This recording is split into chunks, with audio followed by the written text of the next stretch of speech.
What's up, folks? Welcome back to the stream. It's Tuesday. Once again, we are getting tactical. And it feels like it's been a million years, but that's not actually the case. I was like last week, but I will admit I was a little bit of a mess last week. Hopefully we're better today. What has happened to my camera here? I'll fix that in a sec. Whatever. How's it going, everybody? What's up? Let's start with Innis's list. I don't know what did Innis play in. So yeah, one of the reasons I want to talk about today is I mentioned this in my video yesterday, my best armies in 40k video. But the kind of theme of this weekend was just ridiculous numbers of team tournaments. There were, I would say, on the whole, I don't have the numbers to back this up, but there were about 500 players engaged in team events, at least according to BCP. I gotta see if I can fix my thing here. Okay, we did fix it. There are about 500 players engaged in team events this week, which I guess probably offset by the Sheffield Super Major, but was like close to, if not half, about probably 30% of the registered players in GTs. For the weekend. I guess this is 300, 450. All right, I guess that's maybe not the case. Maybe it's closer to 25%, but it's still like a lot of players in not only 5 and 8 player events, but also 3 player events. We had a lot of 3 player events go down, which is kind of interesting. So a little team trios action. I'm not actually sure what format they used for these. I think they mostly used kind of I guess they used a differential system, but I'm not 100% sure. But kind of interesting to see so many team events getting knocked out this weekend. And team events do kind of engender creating bizarre lists, like super insane lists. So what I wanted to do is go through some of the events, especially some of the lists for especially the events that I didn't cover over the weekend. Because for those who don't know, obviously I was at the NATC. They asked me to go down and stream their 8-player team event over there. So we got to talk about that one and watch some of the games. They were absolutely insane. Team Death to Glory went 5-0 to win the event, and huge showing from those guys. They absolutely killed it with a super cool team composition and some really interesting team lists. His WTC list? Yeah, I don't know anything about the WTC team lists. But I mostly wanted to talk about the list that I didn't talk about in my normal Monday videos, basically.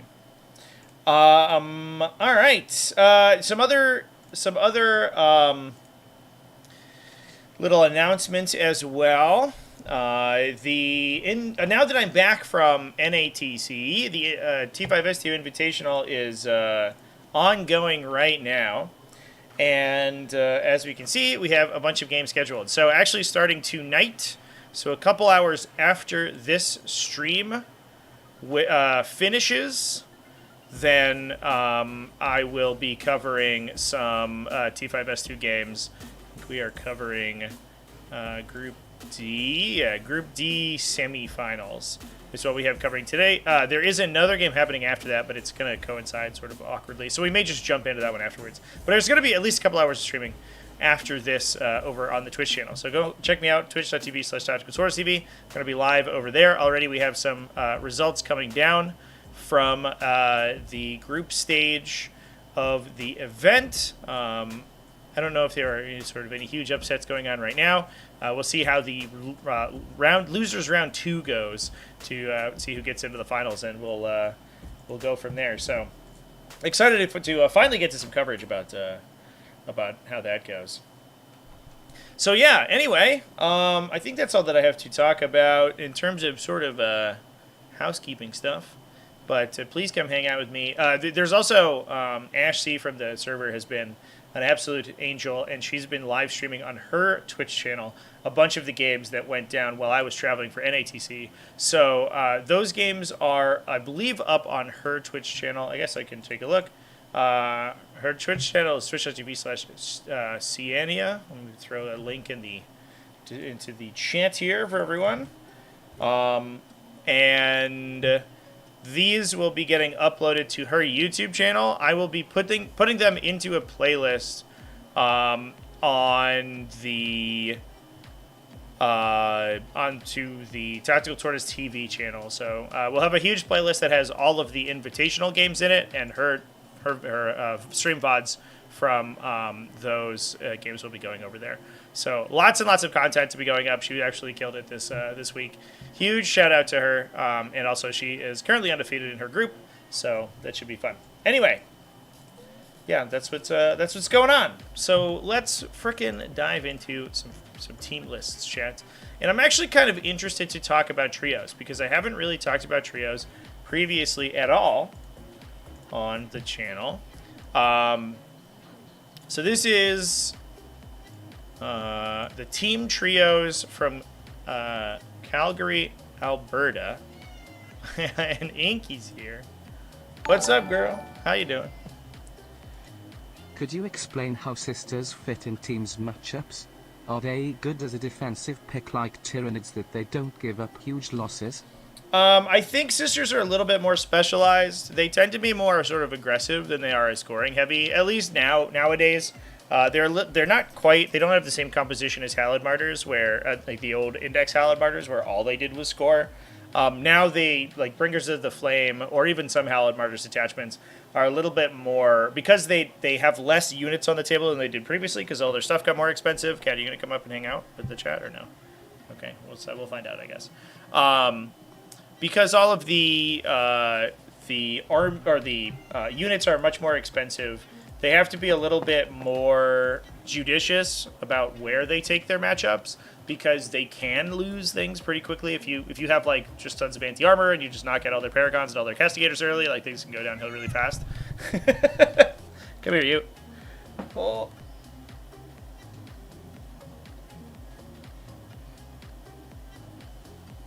Here she is. And just gonna sit on the lap. All right. But they do so much more damage. So they have a lot of like threat extension and threat range with really powerful like flamer units and retributor bombs and stuff in Bringers of the Flame. Hallowed Martyrs also can do some like weird and wanky stuff, just as always. So they're looking for specific matchups. I think usually sort of armor matchups that they can really bully. Yeah, so it's actually, I think it'd be interesting to take a look at the trios format, because I actually don't know how these events are meant to work.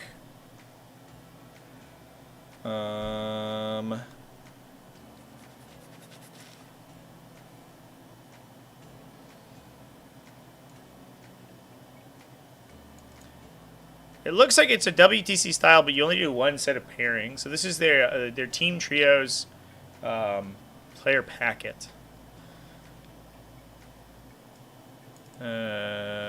So the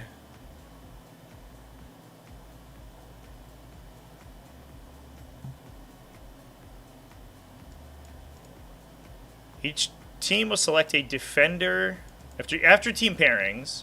Each team will select one defender to claim one of the 3 tables. The tables will probably have different terrain layouts on them. So that's putting up defenders forward. I think like you could see sort of things like Imperial Knights be really strong in these kind of formats where you can take tables that are really good for you and then use them as first defender, and they're also really kind of sort of skewy, so your opponent has to respond with armor crackers.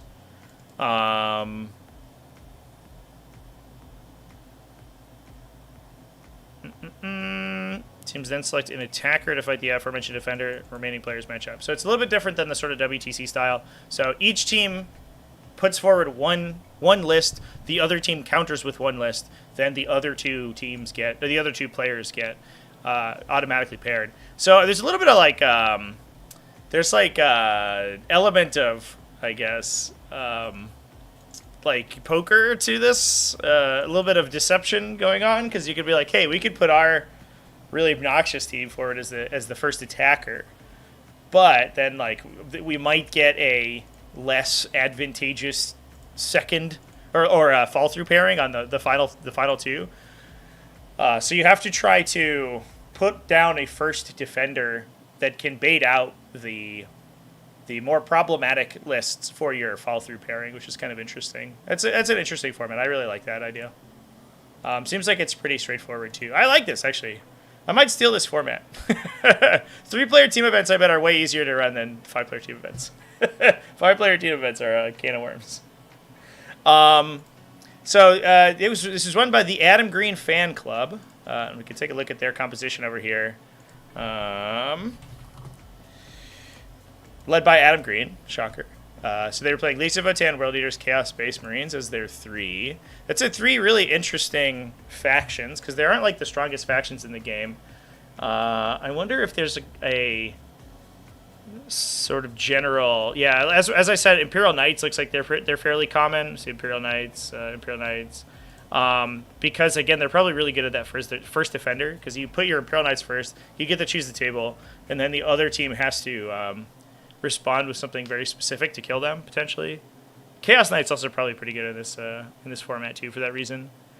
But it kind of looks like team selections or faction selections are all over the place. Seeing a lot of Thousand Suns, a lot of Astra Militarum. Probably what players specialized in. I guess that's the other benefit of the 3-player format, is that players get more selection of their faction, because you aren't contending with 5 or 8 other players who could be stealing your faction. So if somebody plays like Blood Angels and you want to play Blood Angels, you can just like wrecked, or you want to play Salamanders or something, and somebody wants to play Blood Angels, and you just have to like cry yourself to sleep. So they were running Leagues of Votan, double call, 1 Hearthkin Warriors, 1, 2, 3, 4 Sagittors, 2 Chthonian Berserks, 20 Hearthguard, 2 Bricks of 10. Sick. Plus 12 Hernkin Pioneers, 1 unit Hernkin Jaegers. So this is very similar to the list that I think we saw at Win GT last week. It has just a ton of scouting units. You have 12 scouting Hernkin Pioneers. You use the Jaegers to string out in front of your army to block off infiltrators. Then you have the Hernkin Pioneers that can scout super far, and the Sagittors, and that opens up all of this board space that you can rapid ingress the and your Hearthguard down, and they just sort of close out the game. The rest of the army does pretty... it skirmishes fairly well. It's obviously not going to kill the whole world, but Sagittors are solid damage output and resilience for their points cost, and it's super fast. But the Einhir Hearthguard, once you have a bunch of Judgment tokens on you, are really what's going to kill you with calls attached to them.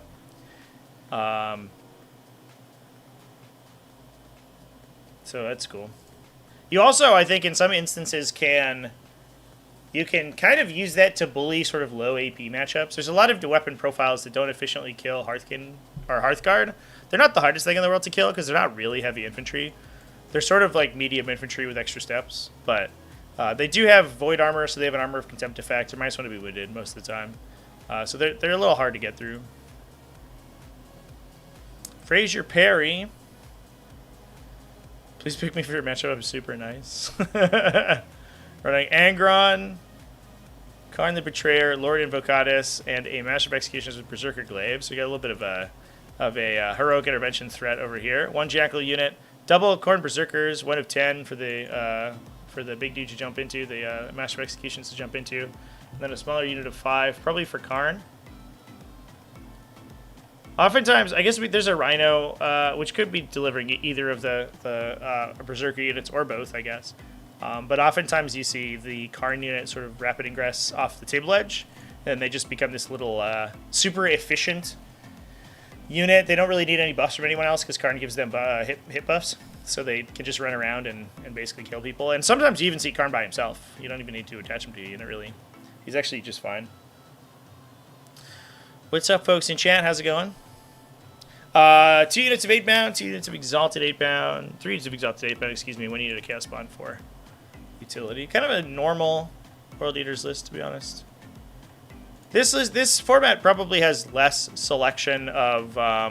ooh, alright, well, we got some spice. Less selection of your matchups, so you probably don't need the level of, sort of counter technology that you are normally taking in a team format list.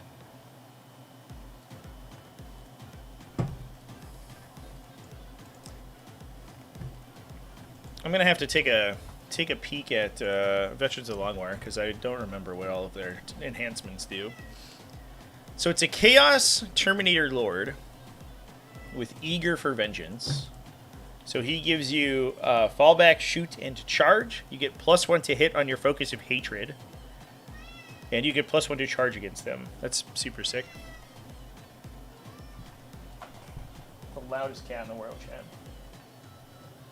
I apologize if there's a little bit of background noise too. I have my AC on because it's extremely hot today. So if that's too loud, I can turn it off. But it is helping right now. Cypher in a Dark Commune, 1 cultist mob, a unit of 5 legionaries, 2 units of 5 legionaries, 3 units of 5 legionaries. Oh, 1, 2, 3, 4 units of legionaries. Interesting. Plus in 2 chaos rhinos, and a cursed cultist unit, 2 predator destructors, a terminator squad for the lord to jump into.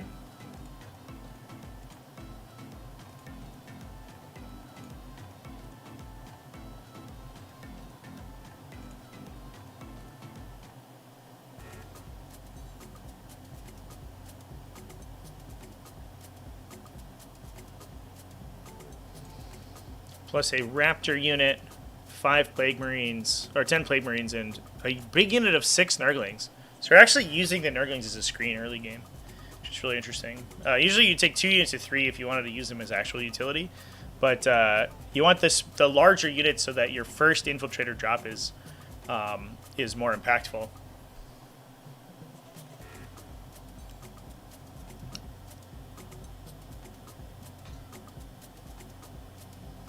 The Plague Marines do have a little bit of synergy with the detachment. They can let the Galaxy burn for 6 shots out of their Plague Spewers because they auto-6 their Torrent weapons. And then everyone gets ignore cover. I'm interested in this mass, this sort of mass legionary. I wonder if it's just for... they get hit and wound rerolls when you're attacking the Oath of Moment target, so they're pretty efficient already. And... I'm kind of wondering if it's just sort of an objective bully, right? They're OC2, they're good at clearing enemies off objectives, and you can keep your opponent's score low. So you can sort of use them as like first defender and then just ensure that you have like a bunch of idiot utility units running around. And you can probably always score pretty okay and then just hold out that your other 2 matchups that you get more control over are going to do well.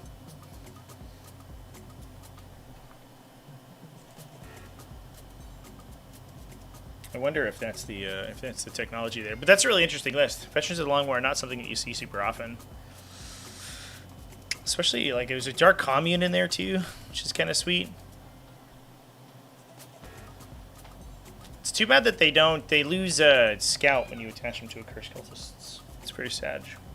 Outside of the Chaos Cult. Did my camera freeze? Oh my god. I'm having lots of problems with my camera today, chat. I don't know what's wrong with it.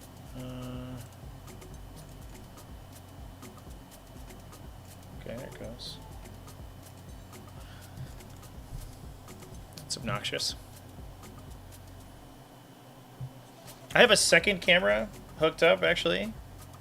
I have like a side camera for if I do a little aside. What's up, chat? How's it going? How's everybody doing over there?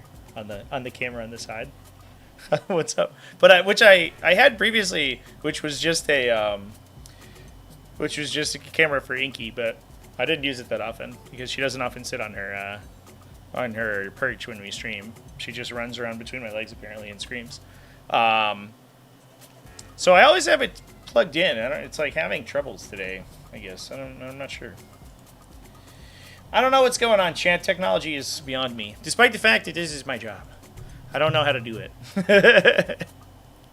Now, that's not the only team event that we had. There's also another one. CavCon 24 was also a team event. It was won by this team, which had an incredibly spicy composition. It was a Champions of Russ Space Wolves list. So it was running Chaos Space Marines in a Soulforged Warpack. Hot damn! I wonder if this used the same... I have to imagine this used the same pairing system.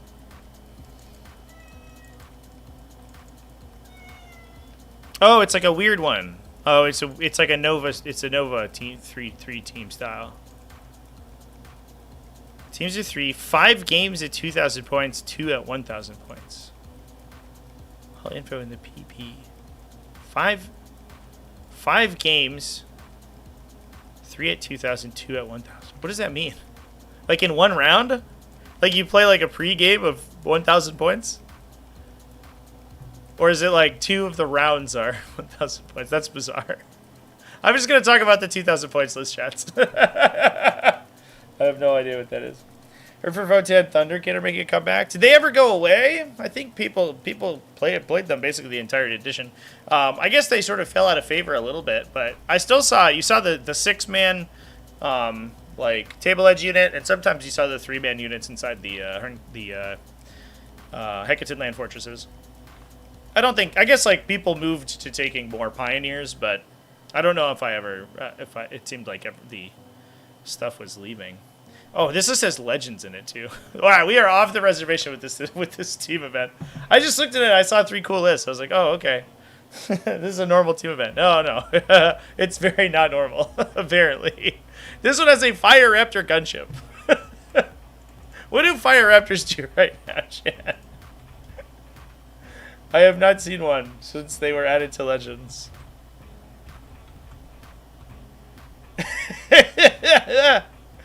Oh, man.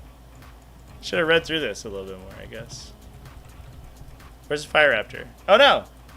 Oh, is it in regular Space Marines?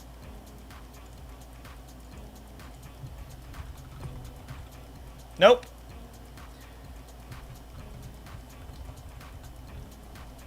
Okay, I have no idea where the data sheet for this is.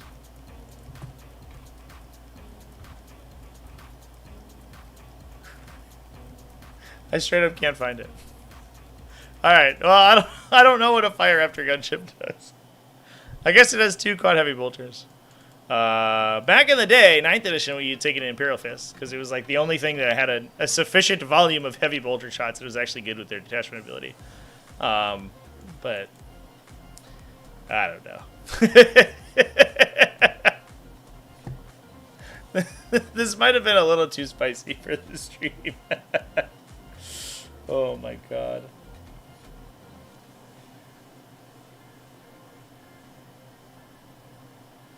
Thing with teeth, how do you evaluate a unit's survivability for its cost? Play Necrons think of reanimators and lich cards being low investment stat checks, but I'm never sure. A lot of times, like, I think it's basically something that you have to consider on the tabletop. It's something that like you can math out with experience, or you can math out against like profiles you expect to see. So if you're like, oh, people in my area play a lot of like fire discipline aggressors. How many fire discipline aggressors does it take to kill my unit? And if the answer is like 1 trillion, then you're okay, great. And if the answer is 1 shot, you're like, okay, well that's probably not so good. So like that's one consideration, is like a meta call. The other thing is that it's oftentimes more of like an army list consideration than it is for a specific unit. If you just have 1 unit and you're like, this unit's going to be tanky, and then you put them in front of your opponent's army, and their whole army shoots it, it's probably going to die. But if you're like, this unit's very tanky, but also I have 3 Doomsday Arcs, and if you don't shoot them, these Doomsday Arcs are going to kill you. And suddenly, like, it's more of a consideration, right? Because your opponent's like, I could put my heavy shooting into these guys in order to kill them, but if I do so, I get killed by all these Locust Destroyers or all this other stuff. And then suddenly, like, I think that like the arithmetic becomes much more favorable. So I think it's probably something that you have to play with quite a bit. But I'm going to give it, almost always just give it a try, and then if it feels like it's not doing anything for you, then you can cut it for something else. Over the weekend, saw a lot of 663 Thunderkin. 663. That is a lot more than I expected, for sure.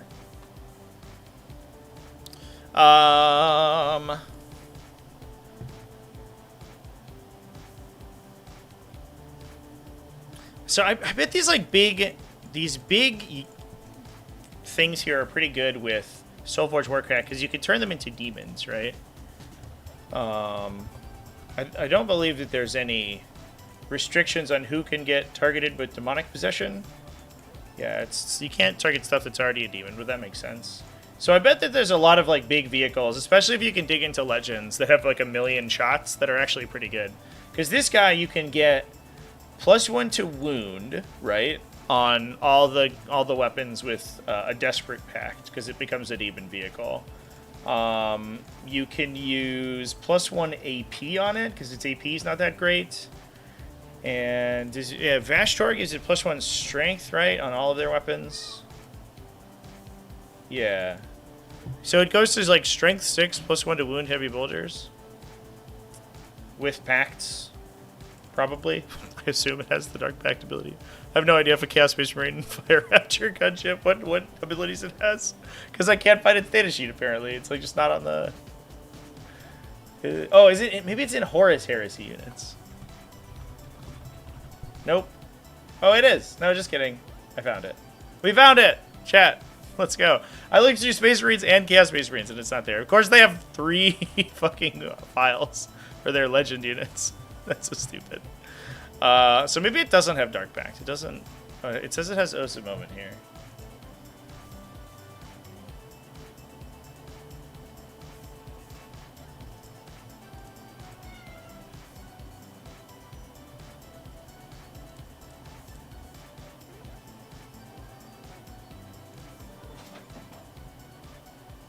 I'm actually not sure what the mechanics are that allow you to take this into Chaos Space Marine Army.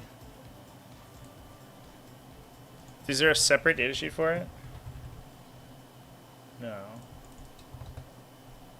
Alright. I have no idea how Legends work, chat. I guess it doesn't have Dark Pacts because it's a fucking Space Marine vehicle. I don't know.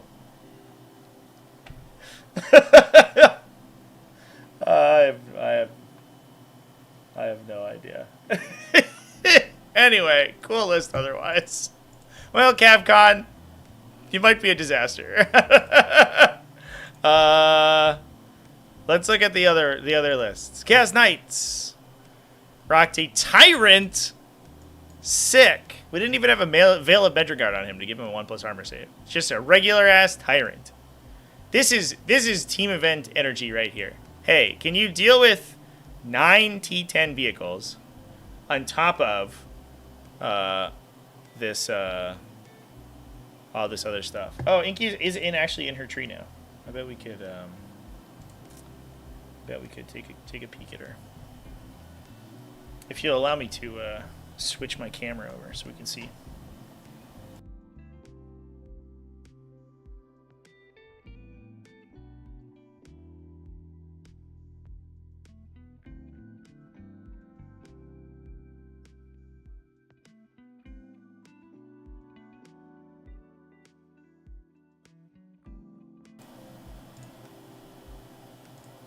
Let's do it. Let's hang out with Inky.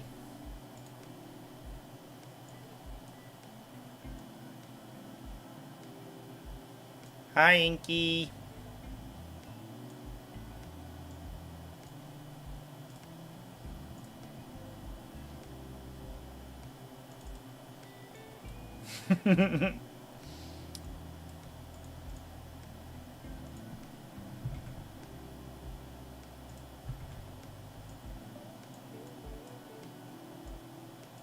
Where am I gonna? Where do I put this camera on my feed here?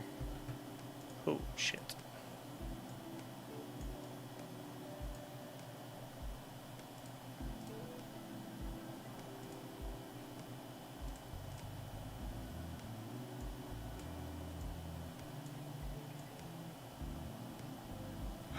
Dear's the kitty. As soon as we go through all this work, she's gonna leave. She's gonna come scream for a while. There it is. Is spamming units in teams the way to go? I don't think necessarily. I mean, spamming units is like good, but I think it depends on what your team needs to do, right? Like your army still has to be functional, so there's no reason to take like an army that just doesn't do anything. So if the goal of your team is to present like an immovable object, right? So you have like this team, which is, or this list, which is just this huge annoying thing your opponent has to kill, right? It's like a 2+ save T13 idiot sitting behind a trillion wounds of T10. Then like your opponent has to, the other team has to have a solution for that style, like that lineup, and that sometimes is a little tough to do. Especially because I think these cover their weaknesses pretty well, because the Tyrant is very long range focused, whereas all of the War Dogs are largely like up close and personal. There are a couple of, there's one Executioner, I guess, but the rest is like Huntsman, Carnivore, Brigands, which are all pretty close range, right? Within 24 inches. So the Tyrant gets to pick off the stuff that would normally like sort of fight you from the long distance. So you think things like, you know, Tyrannofexes and Gladiator Lancers and all that stuff that's going to be sitting way in the back and plinking at you, Castigators. The Tyrant just gets to answer that, whereas the War Dice need to push pretty far forward. And if your opponent doesn't have a lot of like this big heavy armor cracking profiles, they just lose.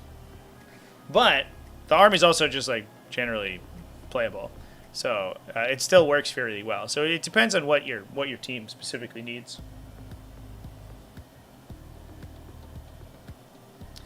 Now the one I guess we can the one I really didn't want to talk about was this Space Wolves list.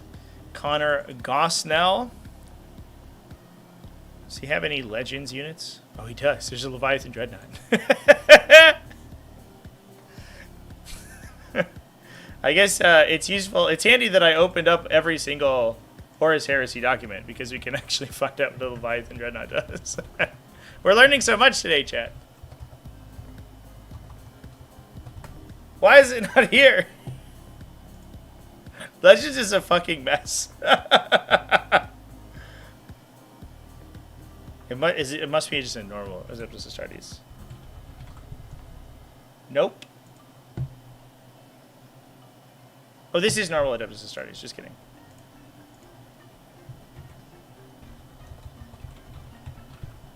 Okay, yeah, we found it.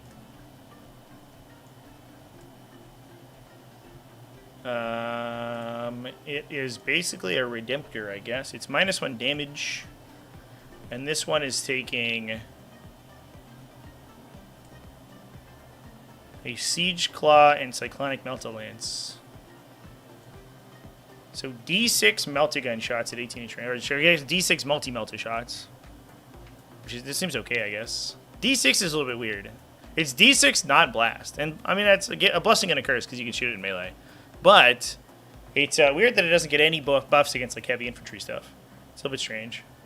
Then it also gets a big siege drill, 4 attacks, or 5 attacks, 3 damage. Only AP2, though. Seems kind of mid. I guess we're taking it for 2+ save, -1 damage. So it is, like, ridiculously difficult to kill. Especially because you can bake that in, I believe, with the new Champions of Rust abilities. You can attach that to Saga of the Bear to give it a 6+ Feel No Pain. So it's actually super hard to kill.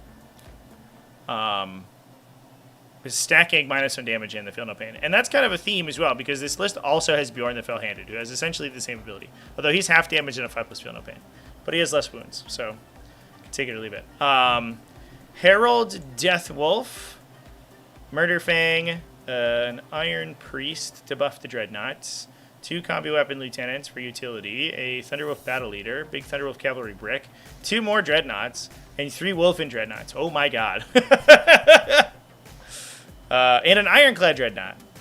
So, yeah, this is very much like just another defensive skew. This team basically put 2 super tough defensive skews on the table. And again, like, you can give these guys like +1 OC, which I think gives the Wolfen Dreadnoughts an OC value, right? Which I think is kind of sweet. Or sustained hits, but a 6+ Feel No Pain across this breadth of like T9 and T10 vehicles, 2+ save, is actually kind of nutty. You're basically playing Imperial Knights at that point, but you don't have to. So that's super cool.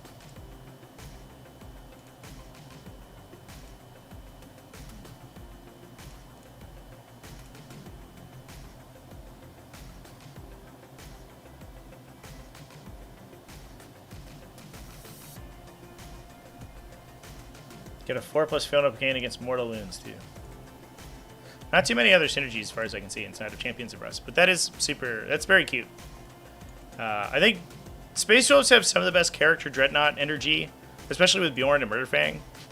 And so being able to spam the most number of dreadnoughts, if you can give your whole army a field up and just like to start the game, having the best dreadnoughts definitely makes sense. Well, this event was a roller coaster ride. I'm sad that they don't have their packet here because I'm curious as to how this actually works. I don't know what these 2 games at 1,000 points mean, but that's wild. Plus allowing legends, which is sometimes fun. I enjoy legends occasionally, on the rare occasion, but most of the time I just use it to take really cheap, really cheap utility units.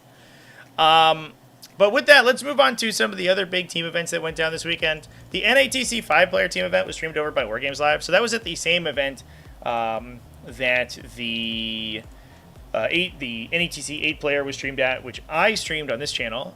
We had some insane games from that weekend, by the way. The games themselves were super tight.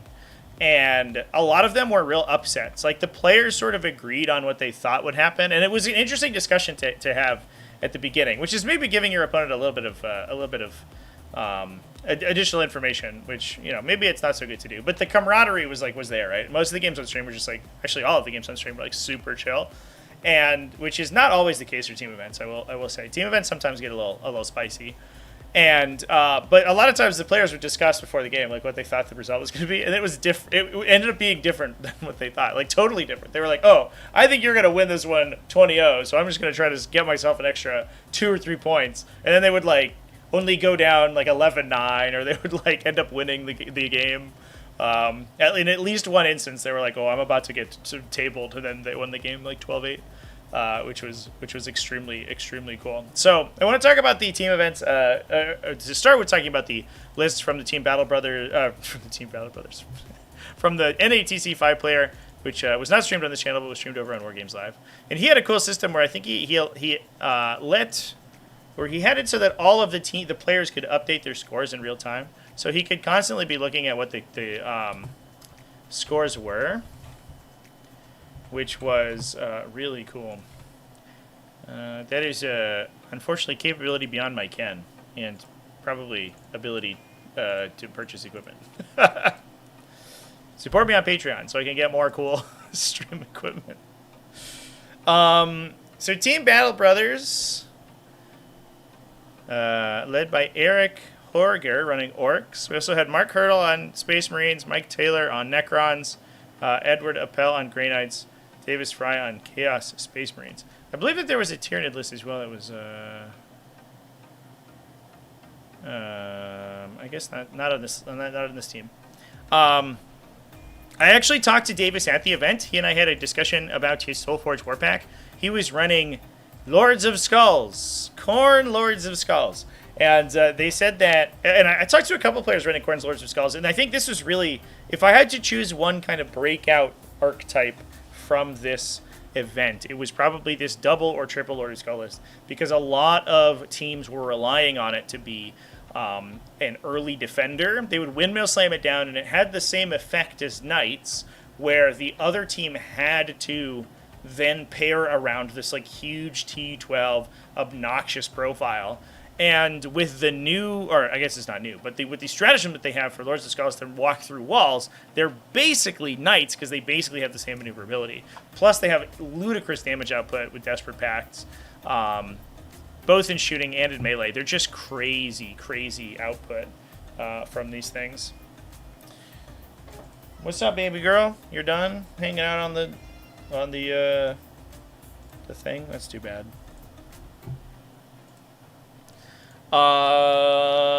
Let's see. We also have. So this list is rocking 3 Warp Smiths. One of them had Tempting Addendum to buff the Desperate. I guess it's not a.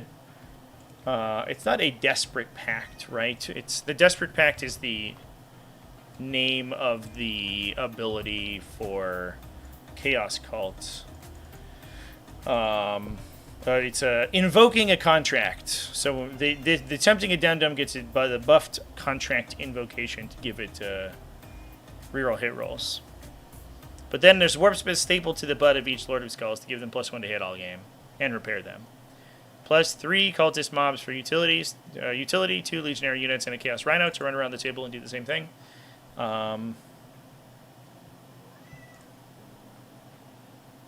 And I think that you can even use the Chaos Rhino because it doesn't require demon units to run through walls as well. So if you're not using it on the Lords of Skulls, you can actually push this thing forward and get the Legionaries into really spicy positions by using Unstoppable Rampage on it too. Yeah, I was very impressed by that list. Looks like we also had Grey Knights rocking 2 Brotherhood Tech Marines, one of them with the Domine Liber Daemonica. That's interesting to see. That's like +1 to wound in melee. You get +1 damage against demons. A Grandmaster and Nemesis Dread Knight with the Sigil of Exigence. A Strike Squad. 3 Land Raider Redeemers. 3 Nemesis Dread Knights. So another big sort of skew list. But this is actually like an actual list that sees play. So I guess that's not too surprising. To see the triple Redeemer list, although even past the nerfs of the Redeemers, you have to lose an entire Nemesis Dread Knight out of that list, which is kind of a lot. They're also running Orcs. Orcs with triple Def Killer War Trikes, a War Boss, a Boomdeck, a Snazwagon, 3 units of Def Coptas. This is a Dread Mob.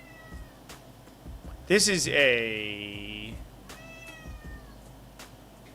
This must be the Speed Freaks attachment.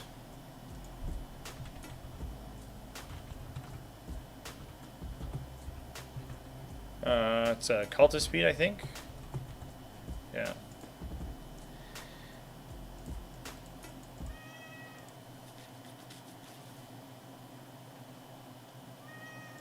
Yeah, it's a Cultist Speed. That's actually sick.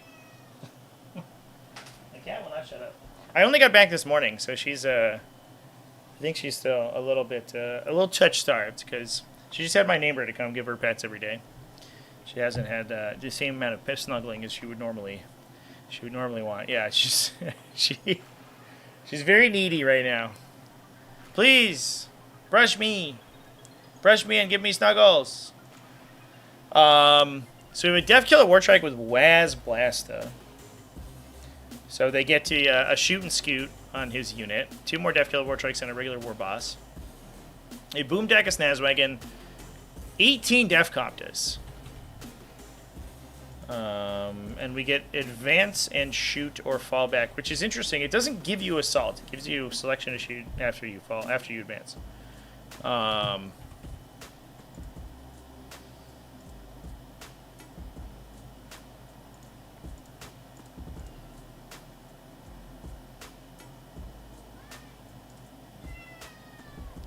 So these Def Copters all running rockets, and they have a bombing run ability, although it only works on normal moves.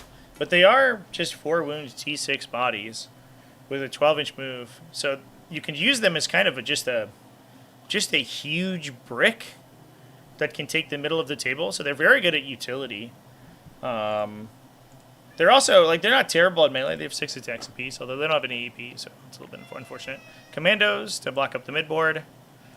2 Megatrax Scrap Jets. A big Knob Squad for the War Boss to join into, so you have a little bit of an actual melee counterpunch there. Plus a Shock Trump Dragsta. And a Billion War Bikers. 2 units of 6, 1 unit of 3. For the, what are they called? The Def Killer War Trikes to jump into. And the Def Killer War Trikes, I believe, give them an auto 6 advance. Yeah, they get +1 to hit in melee and auto 6 advances. So this list is ludicrously fast. You get advance at shoot and just sort of an insane speed on a huge number of units. So you can use this as kind of a bully. It's not going to do like infinite damage, but what it will do is it can prevent your opponent from moving ever. So if you hit something that is like low model count but high efficiency enemies, so stuff like Imperial Knights and stuff that are just going to like stomp across the table and kill you, you can just use this list to just infinitely place giant units in front of them. And they can never go anywhere. They're going to take a little bit of damage every turn. And you're just going to like wildly outscore them. Which is a little dangerous in a singles format, but in a in a team format makes total sense because you can kind of use it to try to sink into really tough matchups that the rest of the team doesn't want to deal with. And especially even like ranged armies are probably going to have a hard time killing enough of this army so that it doesn't like just 10-10 them. In order to get those big wins, you really have to be aggressive in order to like contest objectives and take your opponent's objectives.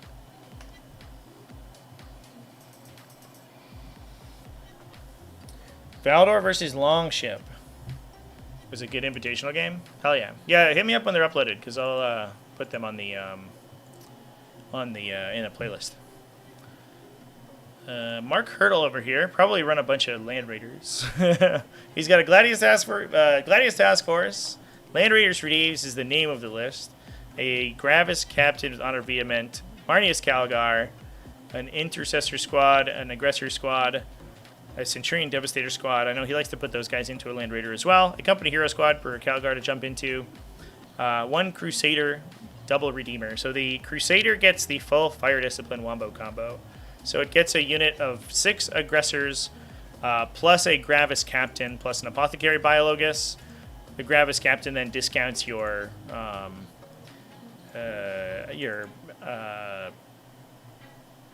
Storm of Fire, so that you get the full Fire Discipline Wombo off of on the Aggressors. They blow up like whatever. Then Marnius Calgar is just a melee powerhouse by himself, and you get a Centurion Devastator Squad in the last Land Raider to run around. Plus the Storm Speeder's Thunderstrike to buff up the Storm of Fire, or the Fire Discipline combo, excuse me, on the Aggressor Squads too. Pretty classic sort of Mark Hurdle fare. This is not only difficult to kill because you have to get through the Land Raiders with tons and tons of Armor of Contempts, but you're also then trying to fight through, the list is actually doing damage to you as well. And it's probably a little tougher now that you're having to think about Overwatch plus Armor of Contempt plus probably a free Heroic Intervention off of the Aggressors too. So like once they commit in, you can't even just sort of ignore them because they can potentially be intervening around the table with the discount off of the Gravis Captain, which is a little dangerous as well. Although I think that the nerfs to Rites of Battle definitely hurt. Well, I guess it's like a side grade, but it's probably overall a nerf to Space Marines, which I think definitely hurt the faction for sure. I'd be curious to see what their win record is for those Space Marines. Let's take a quick look at Mike Taylor's Necrons real quick though before I move on.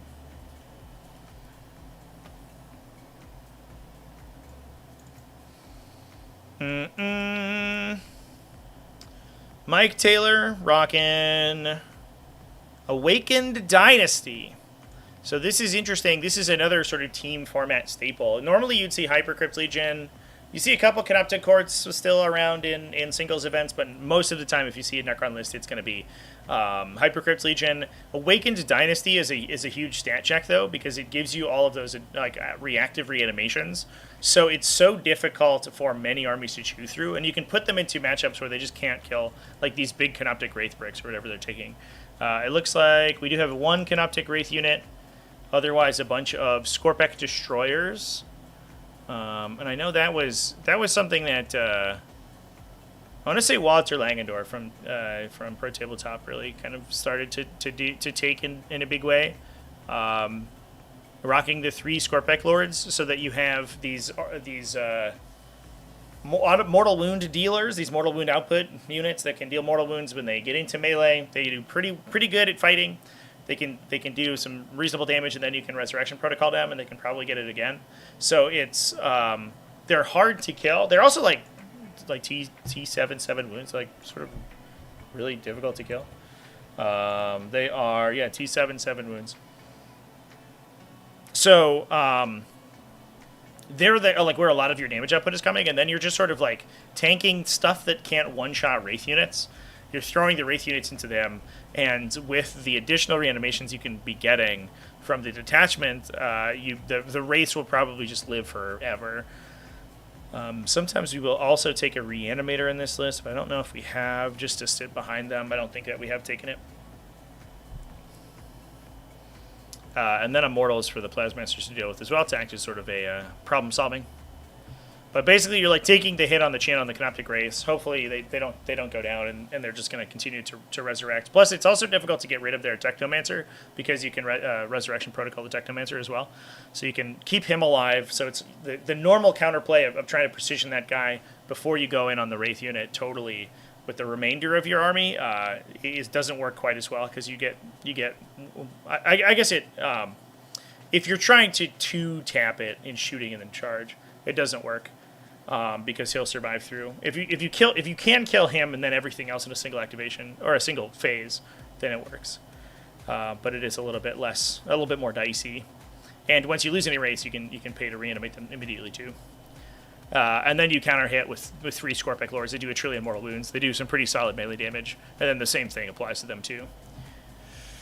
But that's not really a list that we see doing well in singles events. That is a team special. That's all over the place in team events. Now, I believe that there was another undefeated team for the 5-player. Yeah, United Midwest Project, which it was cool to see continuing to do well. Also was undefeated. Let's see what they were running.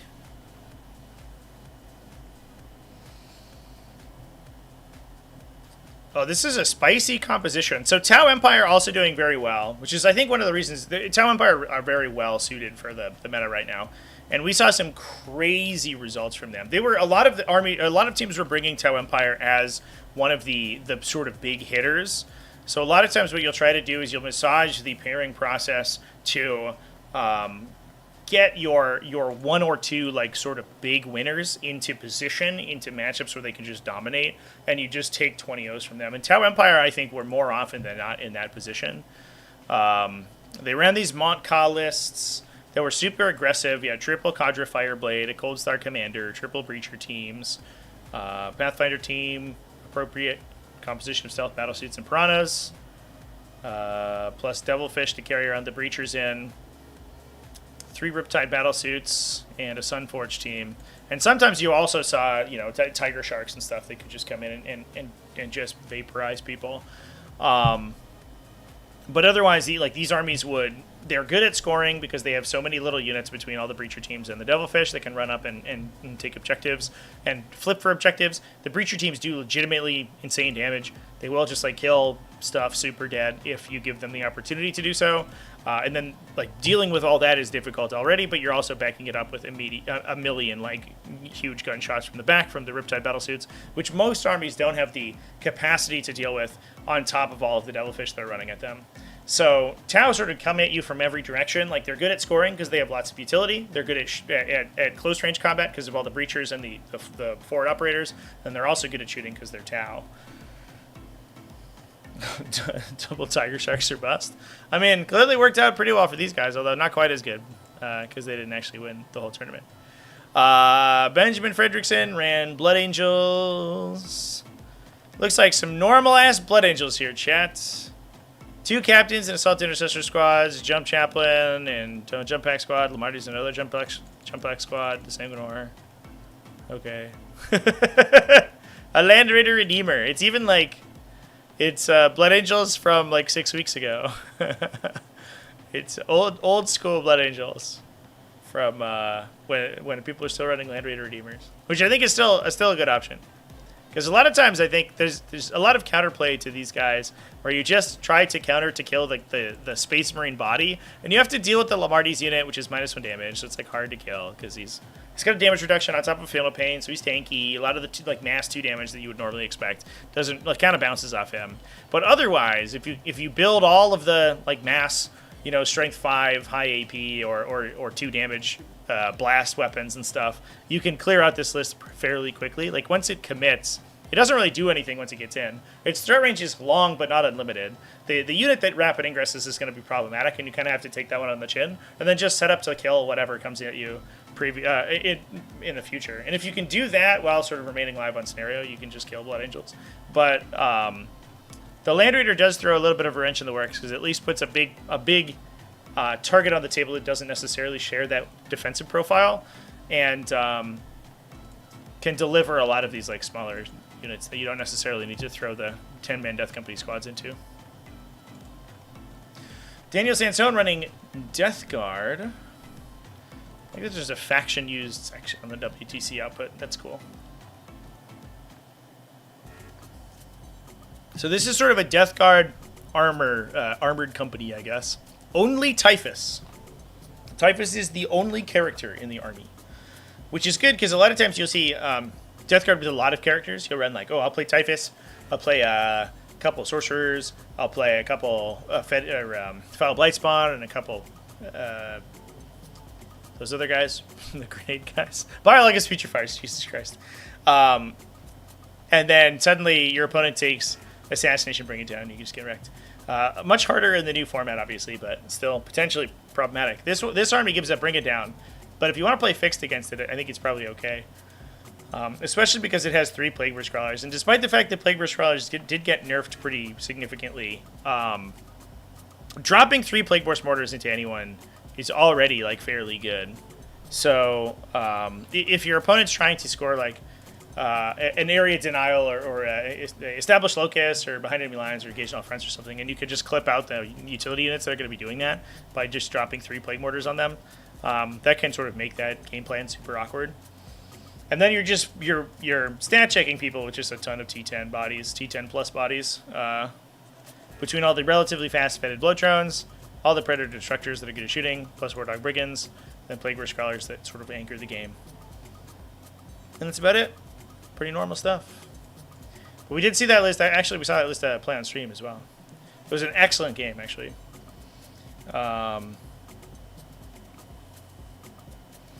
Leagues of Votan. Rocking Double Call Einherjar Champion. 2 Hearthkin Warriors. 4 Sagittars. Double Chthonian Berserks. It's 15 Einherjar Hearthguard, not 20. Or it is 20, but it's split up. Slightly fewer Hernkin Pioneers, but a Hernkin Jaeger unit. So basically the same Leagues of Votan style as we saw in the last list. So I don't know if I have too much else to say about that. It basically plays the exact same way. But I think it's another list that's kind of similar to Tau. It's not quite as good as the Tau at doing what it does, whereas it uses all these scout units that can go up and like clear your chaff and clear your screens and take all this table space and then drop in these big, or at least sort of take over the center of the table with these big, huge melee units. Tau, I think, are better at doing that because they're like Hearthguard equivalents, or just like Riptides that shoot you from a million miles away. But Votan are probably better at scoring, so they might end up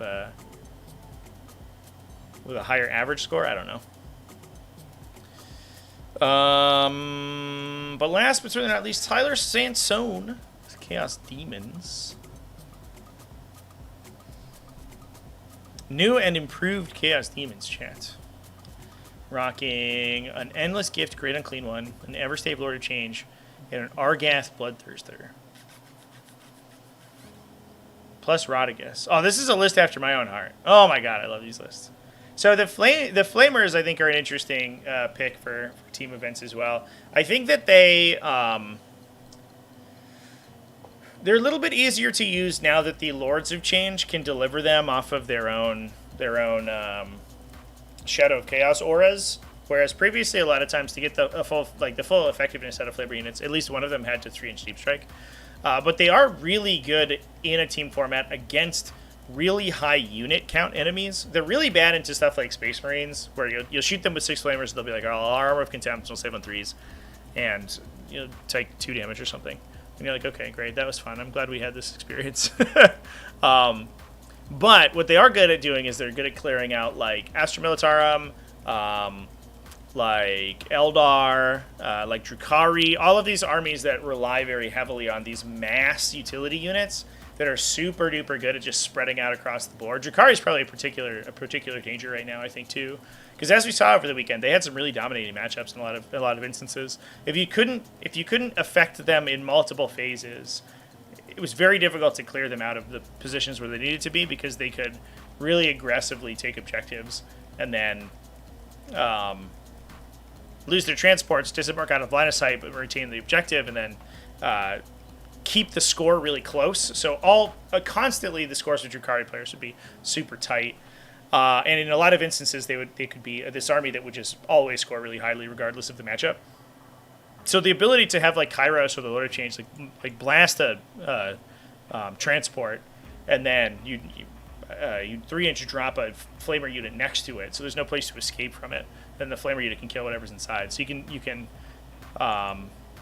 like 2 for the Drukhari units, which is a big deal.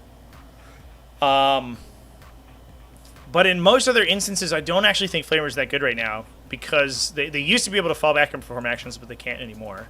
So they're a little bit less useful in sort of the action situations. But they are really good if you are expecting to put this army into an enemy that has a lot of these light, like T3 infantry units. T3 low save infantry units, Flamers are amazing at. And then you just back that up with all these like awesome Greater Demons. I love this list, chat. I wish these lists were a little bit better in singles formats. Because I think Flamers are cool, but they're not very good.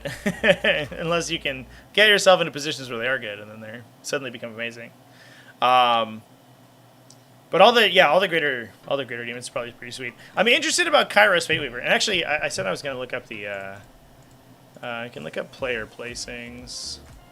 I'm curious to see what the record was. So 113. That is a classic WTC record right there. So I think it goes to show you what this army was doing was acting as a defender army and just taking 10s on a lot of really hard matchups. It did get 20-0 at one point and 16-4 at one point, but most of its other games were really, really close. So it's just, I mean, that's a benefit that demons have. They have such like insane maneuverability. They're like Grey Knights, but they have more units. They obviously don't teleport quite as much as Grey Knights do, but they have more stuff to teleport around the table typically. And they can do weird stuff now where if you're focusing on mono allegiance lists, you can like sort of Russian nesting doll them out into weird positions. So if your opponent ever doesn't screen appropriately, you can just, in some cases, just actually win the game right off the back of that. And they can do that from a place of being really cagey. So they're really good at playing these matchups where like your opponent's like, oh, I'm going to shoot these guys off the table. They don't have Bellicor. Like, what are they going to do? And you're like, I'm just going to hide. Doesn't matter. I'm not leaving the deployment zone until you give me something I can come and fight. And then once you do, they come out and they just like kind of vaporize you. And then like sort of score highly, probably in the mid to late game to get that 10-point game. I'm interested in the Kairos Fateweaver inclusion because I think he got significantly worse, in my opinion. He got much worse in the update because his gun is actual indirect fire. So a lot of times he's hitting on 4s, which is -1 to hit, from what he was normally hitting on, which is 3s, if he couldn't see his target. He might just want to see his target now, and the indirect fire is like a bonus, but it feels bad. And I think Lord of Deceit is maybe worse for him than his old Vect, but on the flip side, maybe it's fine. I don't know. It gives you like an answer to Armor of Contempt, which was a problem for Chaos Demons, where a Land Raider could like run up in the middle and be like smoke Armor of Contempt, and the Lord of Change ever save guy could not do anything. You had to get in with like a Bloodthirster to kill it and just trade down dramatically. But if Kairos is like, well, suddenly you can't do any of those strats, then it makes it much better. So I don't know. I'm interested. Kairos like almost certainly dies immediately after after that happens. Yeah, he's like a CP regen too, though, which is good in Pariah Nexus, so maybe it's fine. I don't know. I'm interested, chat. I'm interested to see what happens with Kairos here. Take a look at Mark Hurdle though. Hot diggity damn, chat. Fucking 4 20s, a 10 and a 19, and 1 10-10 draw. Mark Hurdle was here to just kill people. So while demons were the list that was getting set as a defender to try to go into a bunch of tough matchups and zero them out, Mark Hurdle was there to just kill people. This man was taking names. So they would try to maneuver him into matchups where your opponent couldn't deal with 3 Land Raiders, and he would just wander across the table and kill them, which is definitely appropriate. Plus, he's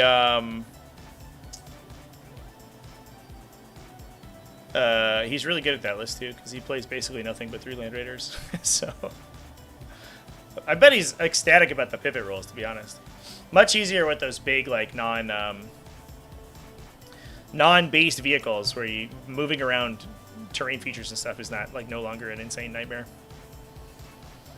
All right, last event for the team events for this weekend was the 8-player event. Again, I streamed this event, so we actually watched most of Death or Glory's games. We had them on stream 3 times. Oh my god, I might sneeze yet. Ooh.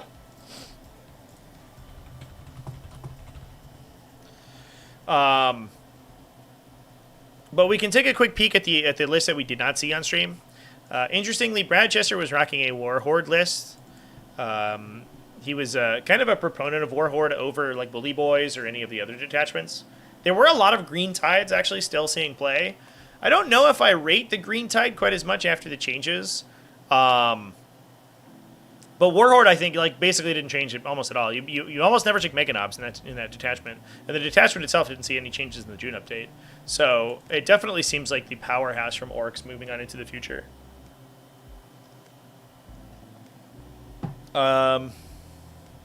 Who's running a Kill Choppa? Headwap is Kill Choppa Beast Boss, plus a second Beast Boss. Boss Necrot, Gaskell Thraka, a War Boss with Follow Me Lads, another War Boss, and Zodgrod Wartsnaka. Almost all of the Orc lists, to be fair, did have Zodgrod with the 20 brick of Gretchen. That was kind of in there as an infiltrator or a sort of scout threat, right? They could run up the table, they could block off immense amounts of area, and they could make the really aggressive enemies do sort of nothing to them. You had Beast Snagga Boys for the Beast Bosses to join into. Flash Gits, which is cool. Flash Gits, I think, are a good inclusion in a lot of these Orc lists because it's kind of like the World Eaters problem where a lot of World Eaters lists include no guns whatsoever. So your opponent gets to kind of play in the sprinkler with how they position. Where they're like, oh, all I'll do is I'll set up absolutely like picture perfect bubble wraps and screens to protect against your really aggressive melee units. And the other player is just like, okay, well, it sucks for me, I guess. I'll just hope that we can power through with Angron. Flash Kits they don't do amazing damage. In fact, their output's like kind of mediocre. But what they do is that they will kill like just screening idiots without you having to commit your like big melee units, like these big knob bricks or the boys themselves. And so your opponent has to consider like what they're going to do against them. They also like are not too bad at melee either with sustained hits as well. I think they're 4 or 5 attacks each, if I remember correctly. Brad killed more things in Overwatch at the Flash Gates than he did in the shooting phase. Yeah, I mean that like makes sense, right? Because they have their base sustained on their gun, and they're 4 attacks each, so they're shooting 40 hits. They're basically hitting on 5s at that point. So they're clocking like, and I guess they could use their lethal hits ability. Yeah, in Overwatch, they sure can. So yeah, once per game they could lethal hit you.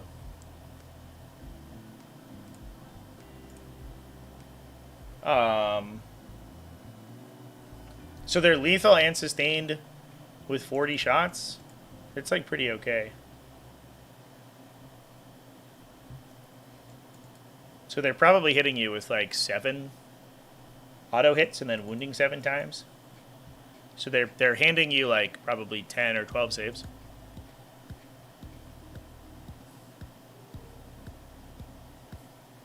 Then a bunch of knobs and storm boys and stuff to act as utility. Plus a Mega Knob squad. Look at those little guys. There's still Mega Knobs hanging out. There they are. I think they're attaching to Gaskell. We had Gaskell on this list, right? Yeah. They're probably just jumping into Gaskell to eat damage for him. Give him funny wound allocation. Brenton Weiss. We watched with Drukari. He said he had never played. This is interesting because we actually watched him basically 3 games on stream. Because we watched a second half of a game with him after the first game completed really quickly. Then we watched rounds 4 and 5 with Brenton on stream. Because nobody else wanted to be on stream round 5. But he was all for it. He was excited. He had never played, to my knowledge, based on my discussion with him, he had never played Drukari before the Friday of the event. So round 1 of the event. So he was learning on the job.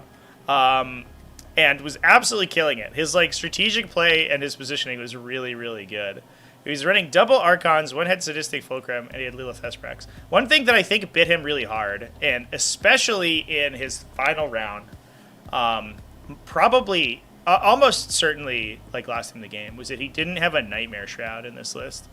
And while the Warlord Archon can have some sort of, he's like a Nightmare Shroud style of effect, he's not quite, he's definitely not the same like level of resilience as the Nightmare Shroud can be, especially because a lot more stuff can Overwatch now, because there's like free stratagems hanging around and free free stratagem auras and discount stratagems that can now be used on Overwatch.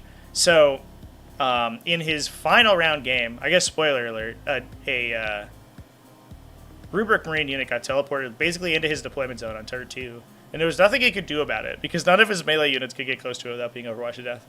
And I think that was a huge problem. If he had a Nightmare Shroud, you just use move the Venom or the Raider or whatever that he's in, disembark the unit, use the disembark and charge them, kill them, use the move after fighting, and then go back into transport. So you just pay 2 CP and an Archon with 5 Incubi just kills that unit, and then you don't have to worry about it. But he basically had no answer, and that was a real problem. So that was the one thing I think that was a little sad about the list. That's the enhancement's so strong. But he's running 3 units of Cavalite Warriors, 1 unit of Witches with Lilith Hesperex, 4 Raiders, 2 Venoms, double Incubi. He had the Archons inside the Cavalite Warriors to buff their shooting, which was definitely solid. But it did mean that their Incubi were sort of more of a kind of a counterpunch, or like I guess a later turn threat than they were early with the Archons. So he used them to finish off a lot of things rather than instigate the fight, which is just a little different. Plus double Mandrakes, 1 Ravager, 2 Reavers, and 3 Scourges, all Dark Lances on them, so they can fight against the big high toughness stuff. And that was a thing that he got put into a lot of times. Do bodyguard units give bring it down points if joined by a monster character since they get the monster keyword? They benefit from BGNT. Aaron, thank you for the super chat. They do not. An attached unit counts as a single unit for all rules purposes, except for the purposes of effects that trigger when units are destroyed. So since Bring It Down checks for destroyed monster vehicle units, it doesn't care if the bodyguard unit is a monster vehicle, or it doesn't care what the total unit keywords has. It only cares what each individual component has for keywords. So that's also the case. So like, if you have an attached unit and they're a character, right? The attached unit doesn't give up assassination. You also can't use like a resurrection protocol or divine intervention on like the bodyguard unit because it's an effect that checks when they're destroyed. So it's an important thing to keep in mind. Is just anything that says when a unit is destroyed doesn't care about attached units. It only cares about the two halves of the bodyguard.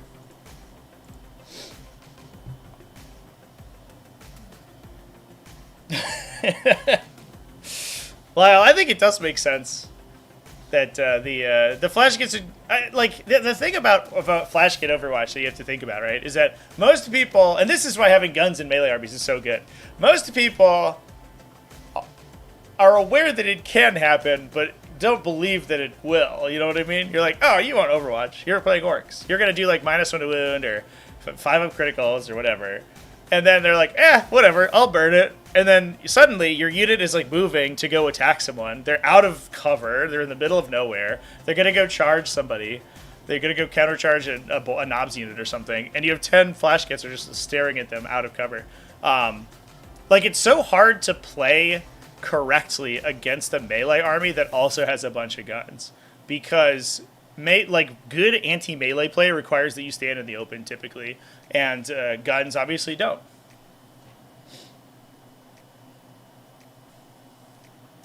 Explain Celestine.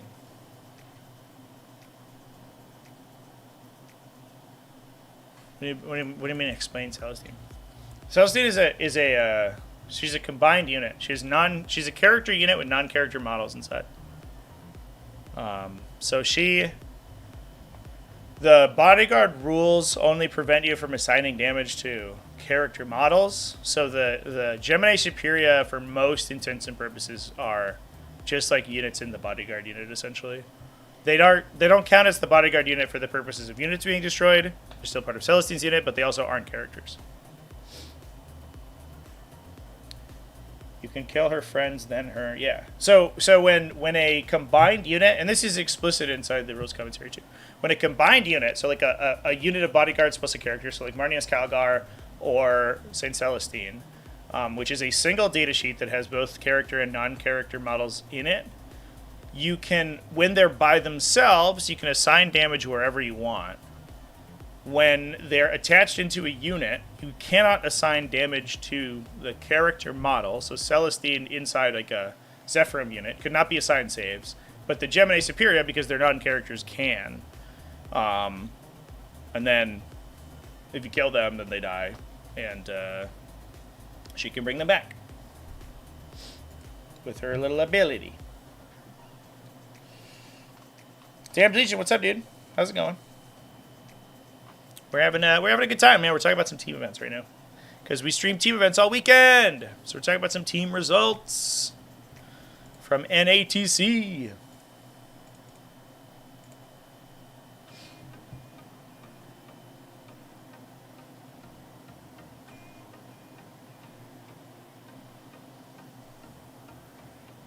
Yeah. So when the one thing to keep in mind is that with those combined units, the character plus, like, I want to call them bodyguards, but that's not like the actual, the character plus protectors, right? The two people who protect the character.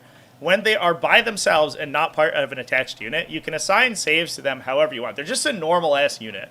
They are not an attached or bodyguard unit.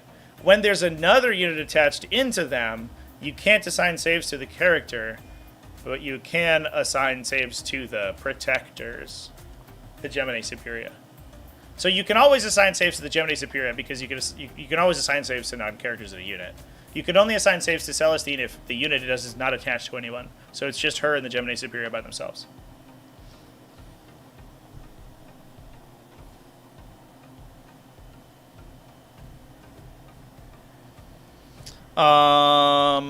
Which is also why it's actually kind of useful for those units to have the 4+ feel no pain effect against while their protector guys are alive. So like Victrix Honor Guard give Marneus Calgar a 4+ feel no pain, because you can eat the first hit on a Victrix, kill him, put all remaining saves in Marneus Calgar. So you're going into a 2-up, 4-up, 4-up feel no pain. Once you get through all of those, and this is the same for Celestine, then the character dies, and you're still left with the one, like, whatever, protector guy. The one, either Gemini or Victrix. Yeah, save rolls are also, they always, save rolls are saving throws and save characteristics always depend on the model you're assigning them to. The toughness characteristic is based on either the majority toughness of the unit or the toughness of the bodyguard unit if they're attached. Then save rolls, when your opponent wounds you successfully, you go to your own, you go to your unit and you pick a model in the unit to take the saving throw, and then suffer damage if the saving throw gets failed. That is always based on the saving throw of the model, not the unit. So if you have a Gemini Superior inside a unit of sisters who has a 2+ save, and you go, oh, I want to assign damage to her. She's got a 2+ save, and the rest of the unit's got a 3. But that doesn't matter, because if you're assigning damage to her, you take it on the better save. But if she fails it, she's dead. Although it's Celestine, so it's probably okay. You probably don't mind so much. If Celestine is attached to a Seraphim squad, the Sororitas player can assign wounds to the Gemini. Yes. As long as the model is not a character, you can assign wounds to it, or saving throws to it. Until they're unattached, so that it doesn't matter. The only thing that prevents you from assigning saves to the character models is the bodyguard rule. Once the bodyguard rule is out of play, then you can do whatever you want.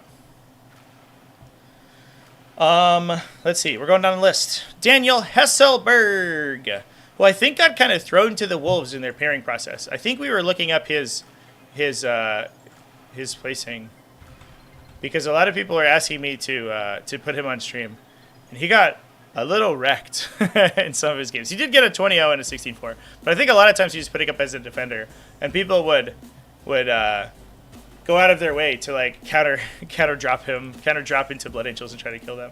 So he got a lot of rough matchups, I think, which is unfortunate. But that is classic team pairing strategy right there.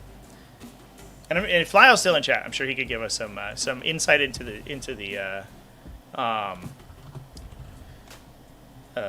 the strategies that they used when they were going through the pairing process.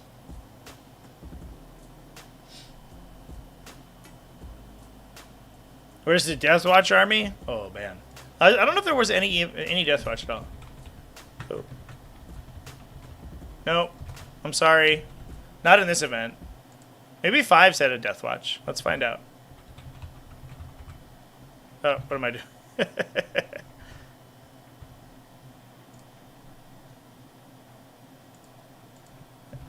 Deathwatch, go! No! 500 players, not a single Deathwatch chat. You hate to see it. Maybe we'll get Justice for Deathwatch with a new cool Agents of the Imperium faction. He's getting wrecked a lot more with him being wrecked. He was sitting behind my table the entire event. He was lying on the ground behind my streaming table. Just fucking passed out. He would go and play his game, and then immediately just like go into the corner and pass out. He was the most hungover person I'd ever seen. He also played all his games with the thickest pair of sunglasses I'd ever seen on. I wonder if you could catch it in my stream. You might be able to. Although I think he actually got up for the pairing process. But let's see. Can we find him? Can we find his oh no, it's so loud. Can we find his huge sunglasses?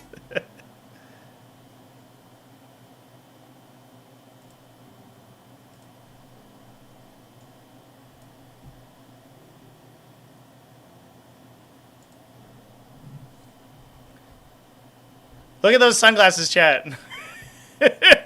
Are those not the biggest sunglasses you've ever seen in your life?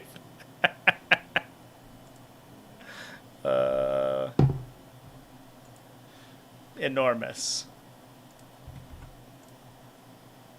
This is the face of a man who is, can I zoom on the stupid screen cap thing? Nope, apparently not. Correct. This is the face of a man who has drunk an appropriate amount of alcohol the previous night.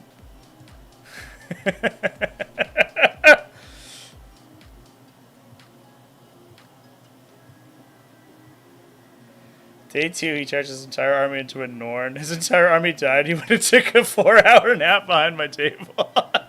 Dude, you know, benefit of team events, right? And you guys still won it, so like, that was all he needed to do.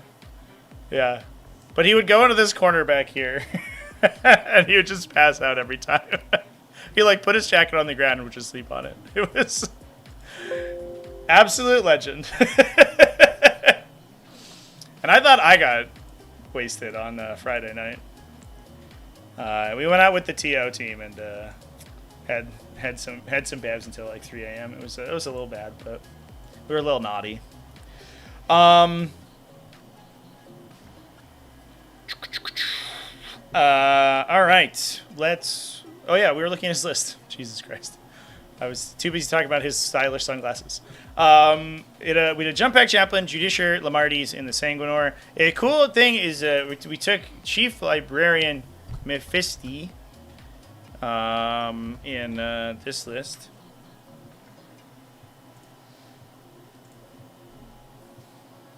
He can sort of mess with people. I guess he's another heroic intervention target. He gives you fight first. So between the Judiciary and Mephiston, you have 2 fights first, like counterchargers. So he's really good at fighting other melee matchups. And this was something that we saw both in obviously the World Eaters list that we looked at earlier, but also in Blood Angels is that they focused very heavily on fights first models because they could play into melee matchups so much. There were so many Orcs, there were so many World Eaters, there were so many Blood Angels that having all this like predominance of fight first was really, really strong. We had 2 Assault Intercessor squads, which is probably where those characters were sitting. Impulsors to carry them around. Aggressor squads, so little baby aggressor squads. And that was something that was interesting too, is like a lot of these kind of like defender armies played sort of mass units. And we saw a lot of like little 3-mans running around. Just to act as like just sort of annoying units. One thing that you can do is if you if you want to score higher, right, it's harder to kill your opponent's army if you split fire a bunch of times. And you can kind of get away with scamming them a little bit if you survive with a couple individual models left, because individual models are still super valuable in Pariah Nexus because of their ability to do actions and stuff. And we saw some like interesting Tyrannid lists that were just running like mass 3-man units. It was really cool. 2 units of jump back assault, 2 10-man Death Company Marine squads, as is to be expected. A little Eradicator squad, a couple Scout squads. Almost certainly having those characters jump into the Assault Intercessor squads. That's a cool army. That's very different Blood Angels than we normally see, which is sweet.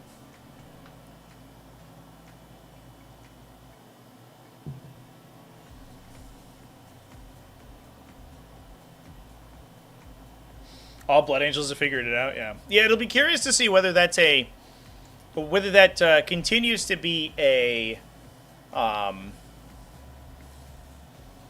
team event phenomenon, or whether it moves over to singles events, whether people do take that mass fights first in singles events too. It's a little bit more difficult because you can't necessarily ensure that you're fighting a predominance of melee matchups, because these guys are obviously really bad against like Tau or something, right? So I don't know. I think definitely the Sanguinor and one other fight first there, like one of these two, is probably pretty good. The triple fight first is a lot.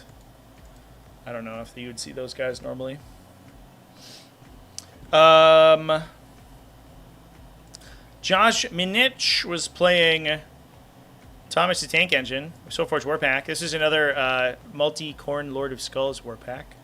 I'm a little sad we didn't see this list on the table because he's really excited about it. But he was first defender in a lot of matchups and kind of got shot up a lot.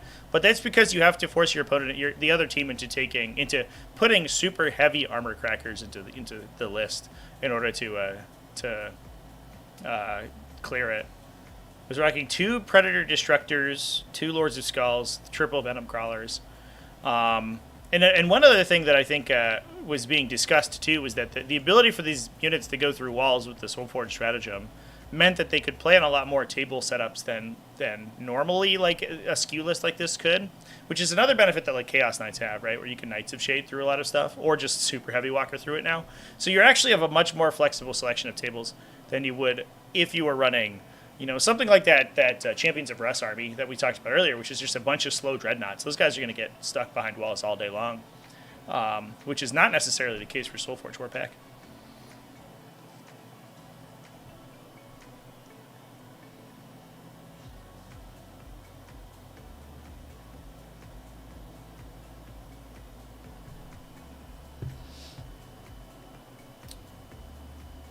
Most of the team comp was based around the fact that Table 5 exists.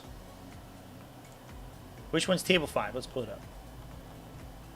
Despite having spent like 30 hours over the last 2 weeks building out all the tables, I don't remember which number they are.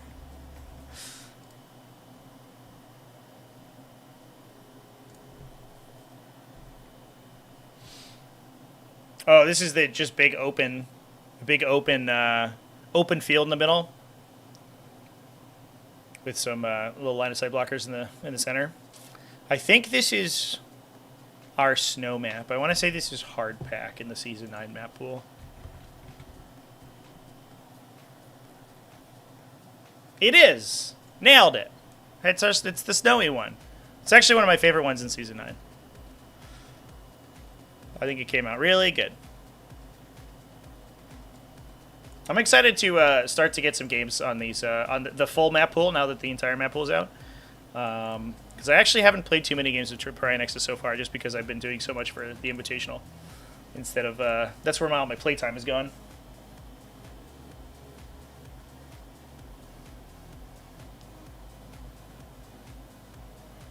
Super cool dudes or a team from your game store? Hell yeah, man. Were they on the 8 players?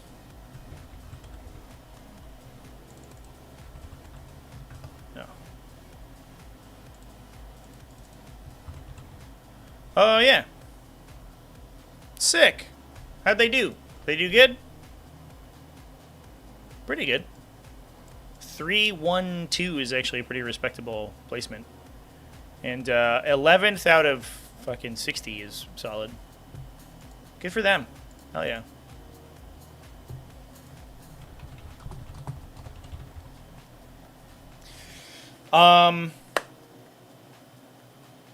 Let's see. We talked a lot about Imperial Knights. Let's talk about Stephen Crowley's Imperial Knights.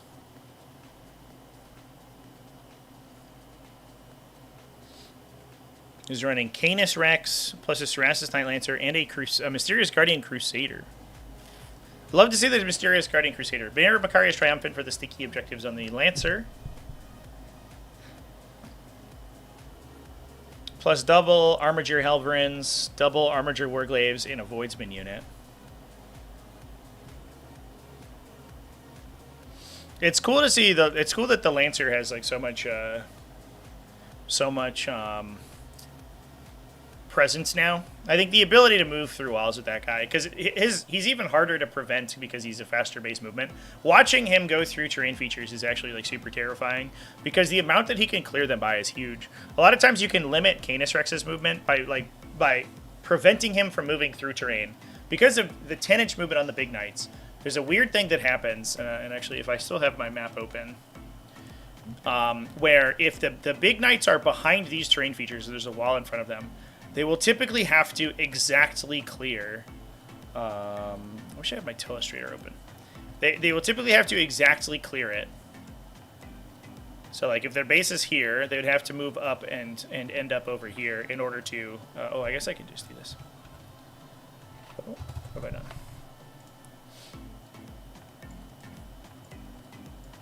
So if a Canis Rex is like chilling over here, their base has to move to here to actually clear the terrain feature, and there's very little leeway here. So if you put a unit there, they're actually going to be prevented from moving through, and they'll have to go around, which dramatically increases the amount that they have to travel. The Lancer is so much harder to do that with, because the 12-inch movement means that it has a lot more leeway to go around at odd angles. Which I think makes those Cerastus chassis like so much better in these in the new format. Plus, the Crusader obviously doesn't have to worry about that so much because it can just redeploy if it ever needs to, if it's ever in a bad situation like that. Are we talking about how mass design have gotten so much better? Yeah, 100%. The USO maps from in 9th edition were like they were like playable, but like holy shit, were they boring and stupid. And it was like way too dependent on like what exactly the terrain features looked like on top of the like big blocks and stuff. It sucked. It was good for a little bit, but then once you got used to it, every game was the same. It got really boring. But the new map design like fucking rules. The map with all the little things in the middle. What the fuck is that one? Map 8. Which I don't even know is that common inside the pool. It might be actually. This map is like fucking amazing. This map is brilliant. It's the viable lines of sight through the center are extremely constrained. There is almost no way to get a direct shot across the middle. You have to move into the center to engage, and it just like it makes the game so much more intricate. And there's like so many ways that you can use reactive movements and like small units, like little 3-man units and stuff, to jump around these little tiny ruins and actually be like right next to your opponent, but totally unshootable. It's actually super duper cool. So like the exactness of your maneuvering is incredibly important in this map, and it's rad. It is super sick.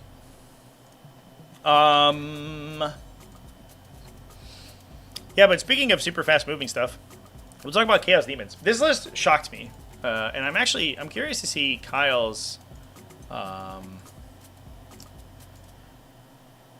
results, Because I think he, as Chaos Demons are wont to do,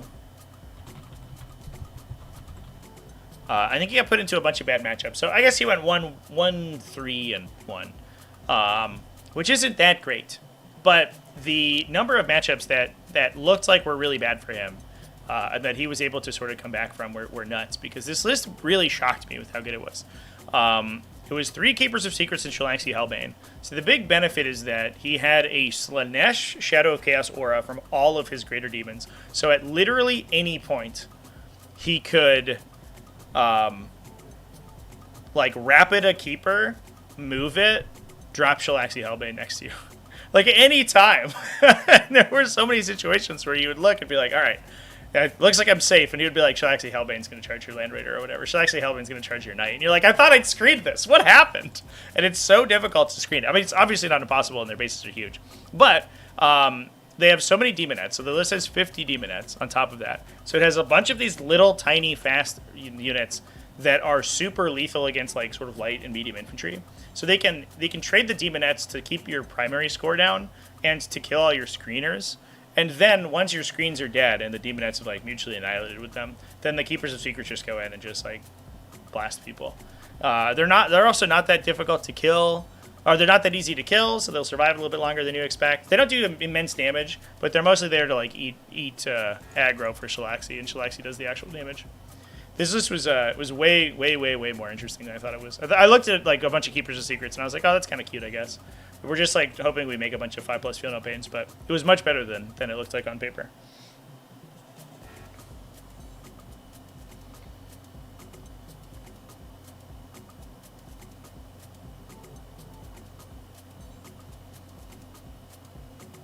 Job was to stop the other person from scoring 20. Yeah, it seems like that's Demon's purpose in the metagame right now. They're one of those factions that's really good at scoring. It's scoring 10-10s. And I think that it's interesting because it seems like Tyranids have sort of fallen out of favor with that, which is weird because they're, like, Tyranids as a faction are better. And previously, like, every single army or every single team had a Grey Knight and a Tyranid player for that exact reason, because you could always basically, like, guarantee a 10-10 out of them. But I think that Pariah Nexus is so much harder for those factions. You actually have to kill people. And like you're saying, Lyle, like, if you don't perfectly defend yourself against the demons, then they'll just like destroy you, right? Shalaxi gets into your backline, and it's all ogre. She kills anything, like almost literally anything in the game dies to Shalaxi Hellbane. So, like, they'll just get you. Plus, like, it's got lots of armor sweeping or infantry sweeping too, right? The Keepers of Secrets have, like, a ludicrous number of attacks. They have, like, 14 attacks each, which are all really high efficiency against, like, medium infantry. They have 10 attacks each. Excuse me, only 10. But they're all high strength, high AP, 3 damage. Most of them are devastating, or some of them are devastating.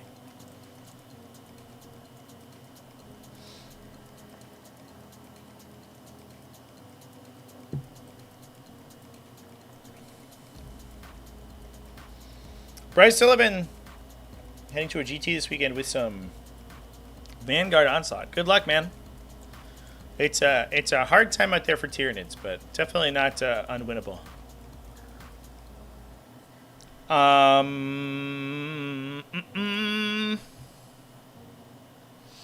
also got Sean Rice with some Adeptus Custodes, rocking the Shield Host with the new Shield Host abilities. Triple Blade Champions for the Wardens and Custodian Guard, and then a couple Prosecutor units and 3 units of Venatari Custodians, a total of 12, a 6 and 2 3s. So just a massive number of rapid ingress threats that can jump in and blow you up, I think, as is to be expected.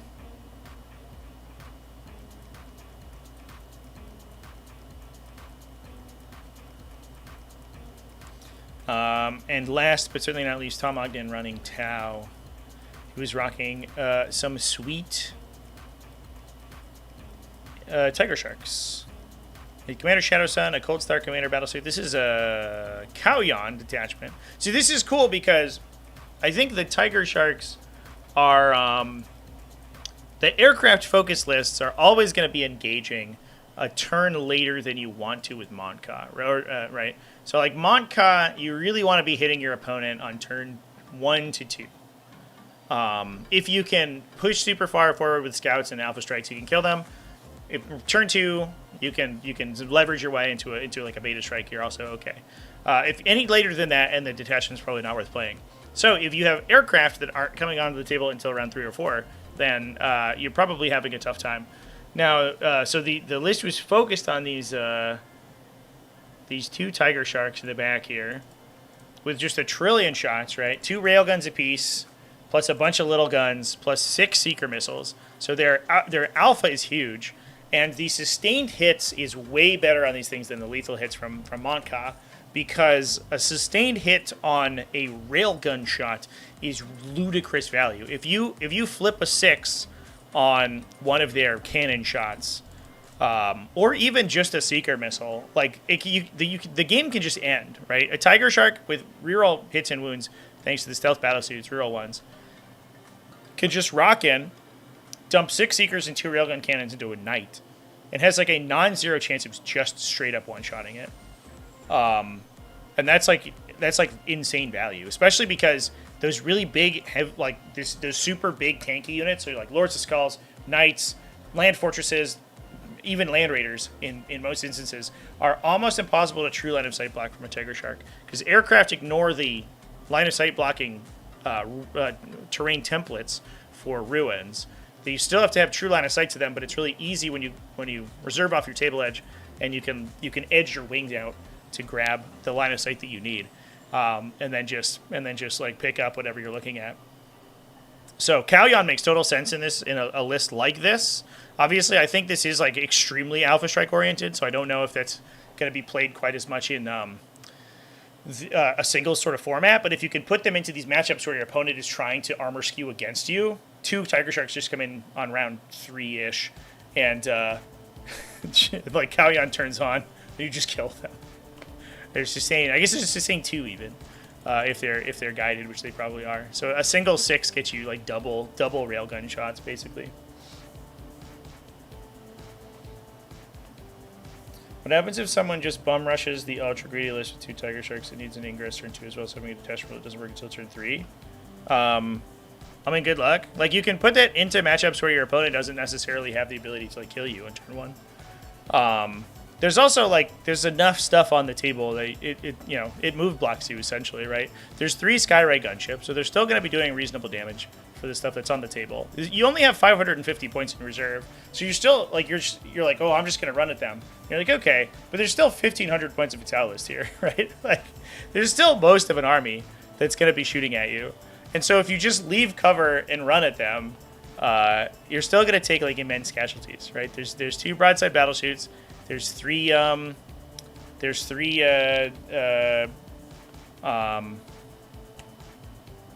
gunships. There's a Cold Star Commander with Exemplar, and he's jumped into a Fire Knife Battlesuit team. So his Exemplar of the Kalyan turns on in turn 2, and he's getting mass missile shots. And I think they get hit rerolls from the Fire Knife team, if I remember correctly, against enemies on objectives. It is... Oh, excuse me. Units add their starting strength, so you use them to shoot with first. So they're getting each dude is shooting, I guess, 4 missile shots, plus all the missile shots from the Fire Knife, the Cold Star Commander itself, which is another 3 plus a Cyclic Ion Blaster.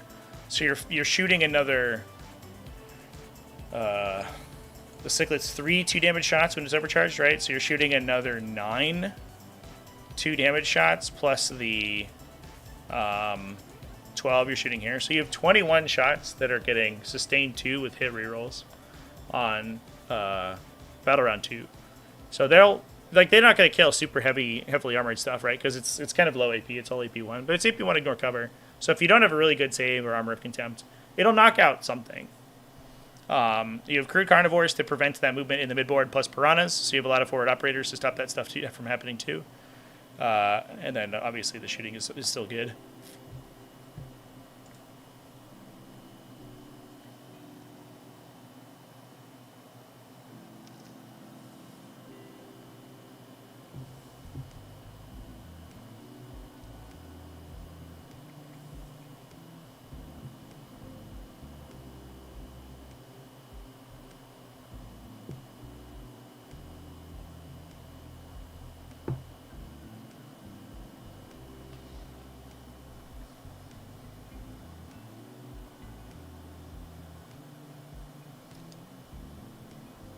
The NTL stuff typically uses WTC FAQs. I don't know what specifically the WTC FAQ is on Tiger Sharks. Is the problem that they're too big to come in wholly in 6 of a table edge?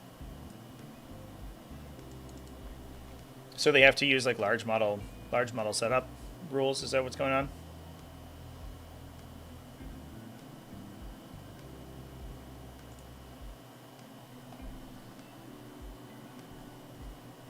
I'd have to look up the specifics of the rule. Be in commentary, I guess.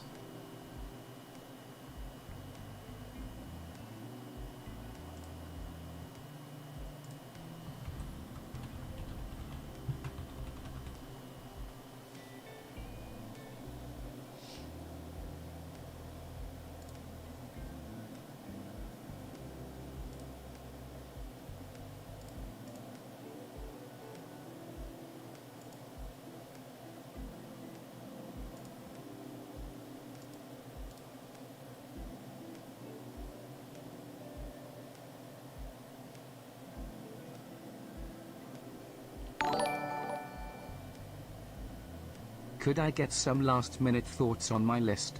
If not, no worries. Bryce, thanks for the super chat. Yeah, absolutely. If you are in my Discord, you can PM it to me. Otherwise, if you have it like a paste bin or something.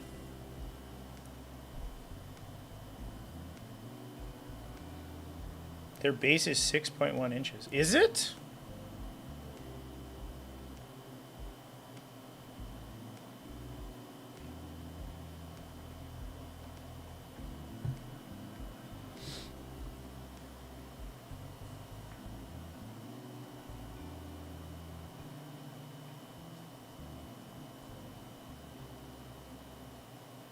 So what?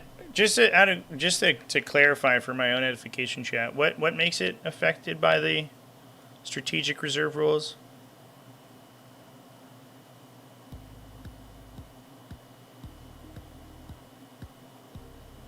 During a turn in which such a large model extending aircraft is set up, it cannot make a normal advance or fallback move, remain stationary, or make any attacks. But it's an aircraft. That's right, so it's not affected by the restriction. Am I misreading that?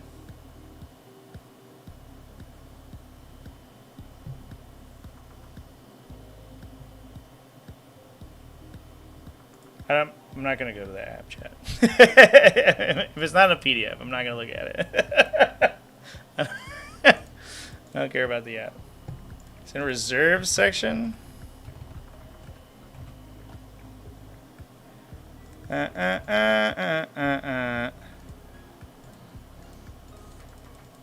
Somewhere around. Meow. Meow. Kitty.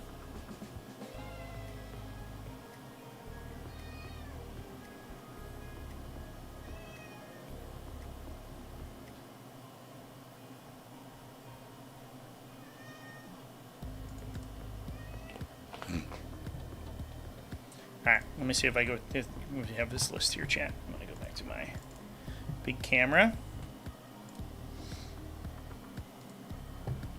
Hey, we got a list to look at. Let's take a peek.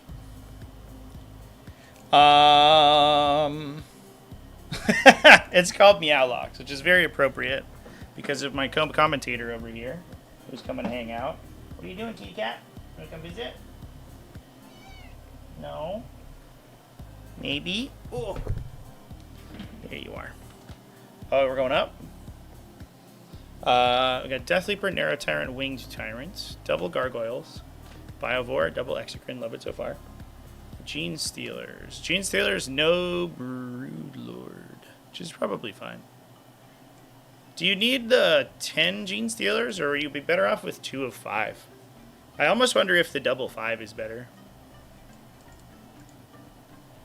What's it? Well, like, I guess you can surprise. Well, you don't really care about surprise assault with 1 versus 2 Gene Stealers. It doesn't make a difference because they hit on 2s anyway. I I guess it's like easier to one tap big 10-mans or something, but that's usually or a 5-mans. That's a trade down typically.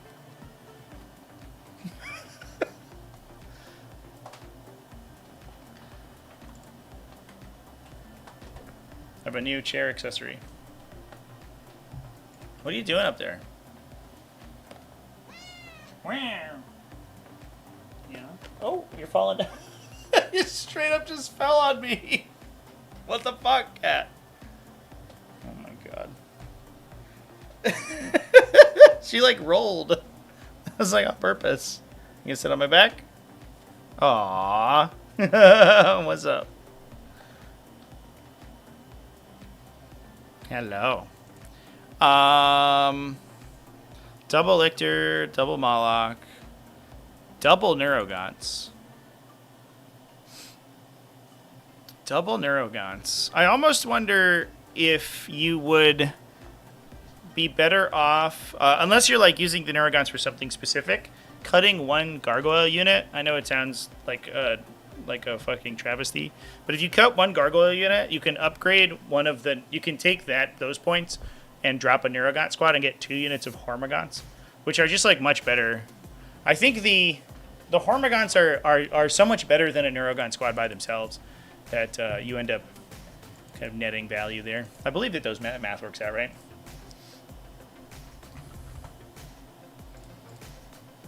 Because I think the Hormagaunts are 65, if I remember correctly. I could just go to my list. +2, 3 zone thropes. Yeah, the Hormagaunts are 65, so I think it's an exact straight swap. Unless you like really need the Synapse extension or something, but Neurogaunts are just like really kind of mediocre. They're good if you don't have points for anything else, but I think the speed difference between the second Gargoyle unit and the first Hormagaunt unit is not like that great. The first Gargoyle unit is good because you can push super far with it and like do stuff that you couldn't normally do with the other units. But once it's like turn 2 onwards or something, you don't necessarily need the Gargoyles to push quite as far as you normally do. And then they're just really good for disruption. Double Neurolictor, Raveners.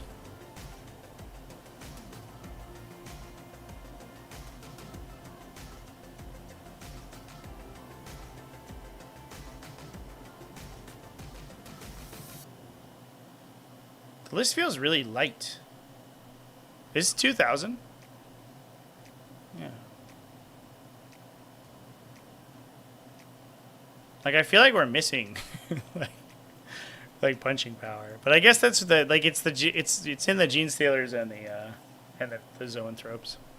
I don't know if I love the Gene Stealers and the Zoanthropes, but that might be personal opinion.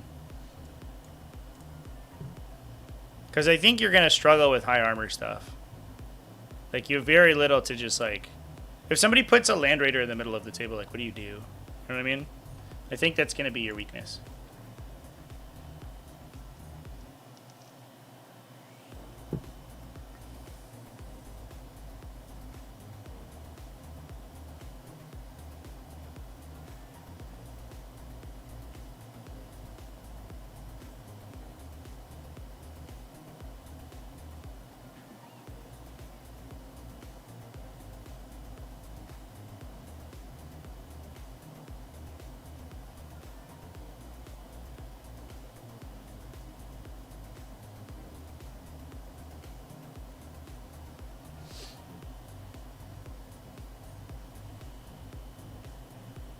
So you're using the Gargoyles to just movement block people turn 1? Like Gargoyles and the Gene Stealers? Yeah, I guess it's like good with the Gargoyles. It's a little tough if you go second though.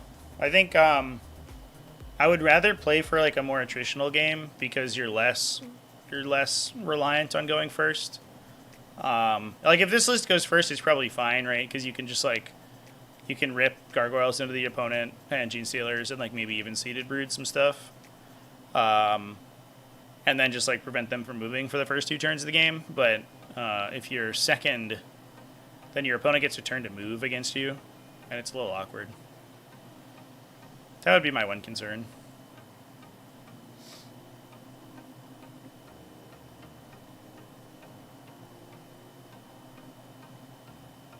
Yeah, Kyle, you missed this. You missed it. We did go through your Keeper's Secrets list. I had nice things to say.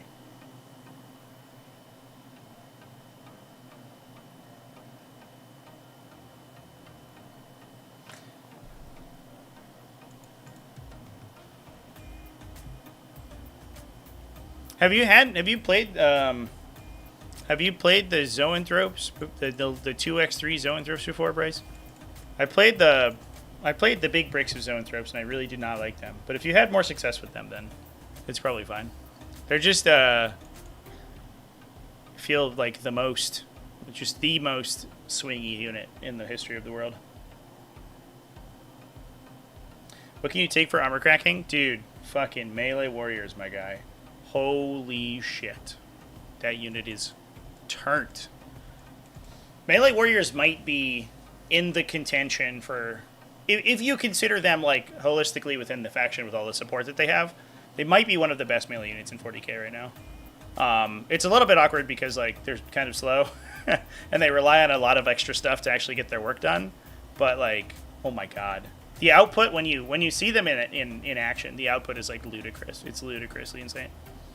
That's, I think, definitely the standout for Vanguard Onslaught for me.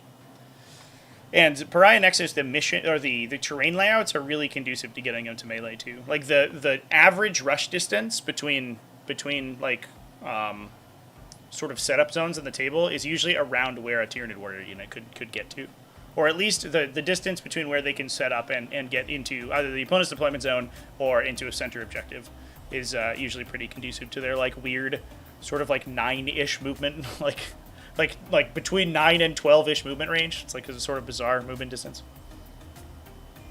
Yeah, you take 6 with the Wing Prime. Yeah, the list I played. I'll show you the list that I played, which I was really happy with. I played it at a tournament a couple weeks ago. I only lost because I think I fumbled the bag in the finals. I overcharged into a land fortress, which let my opponent heroically intervene into me because I rolled like a 10 on my charge and I needed like a 4. And so my unit had to surround the land fortress. I should have CP rerolled it probably and then just like raw dogged without surprise assault. But I didn't think I would kill it at the time. Here's my list. But I've been super happy with this list.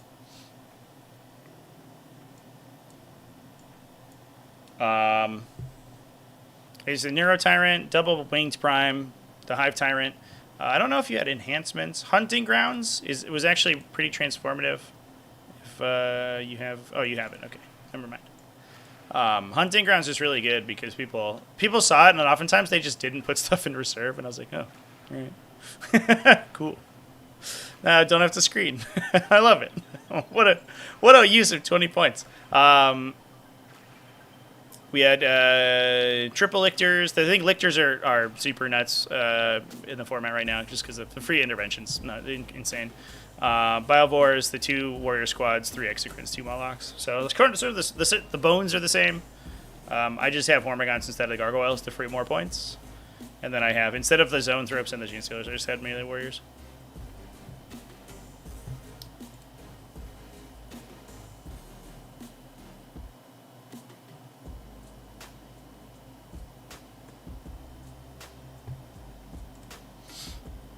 And that is what I have to say about that. Am I looking for an RTT this weekend? I'm not.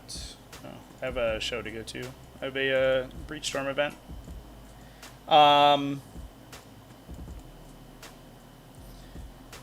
So that whole discussion about the Tiger Shark's really interesting. What base size is it on? Is it on like a giant round base? Is that the thing? I thought it was on like a little baby. A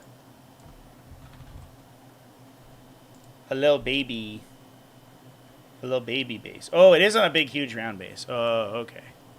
It's not like the Hairy Dan where it's on like a weird oval.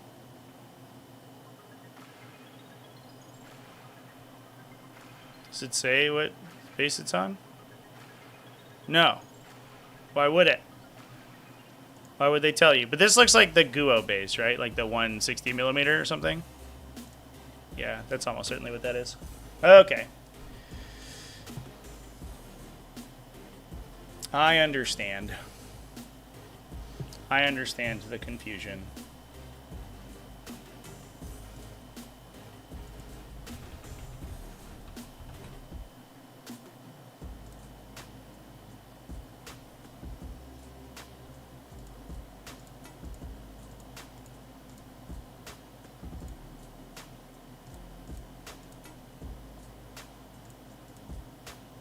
And then the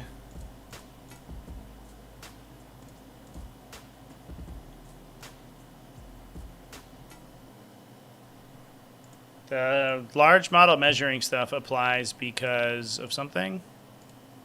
Somebody posted it in chat.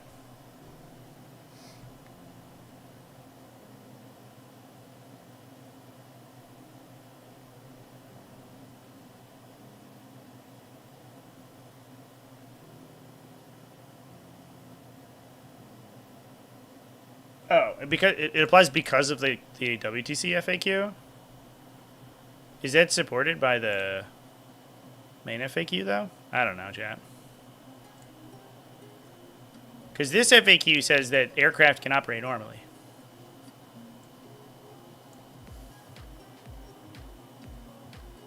Is that in the core rules, though? This FAQ thing is like so funny. They did the 8th edition thing where they introduced like a bunch of new new interactions in the FAQ section, which aren't actually supported anywhere by the rules. There's a thing that there's like a weird rule that reactive fights, like fight when targeted, does not count as being selected to fight, even though they specified that Overwatch, so like reactive shoots, do. What? Why? Neither of those is stated anywhere. They're just out of sequence attacks. It's bizarre. This feels like something like that. They were just like, I don't know. This is how it works. Fuck it.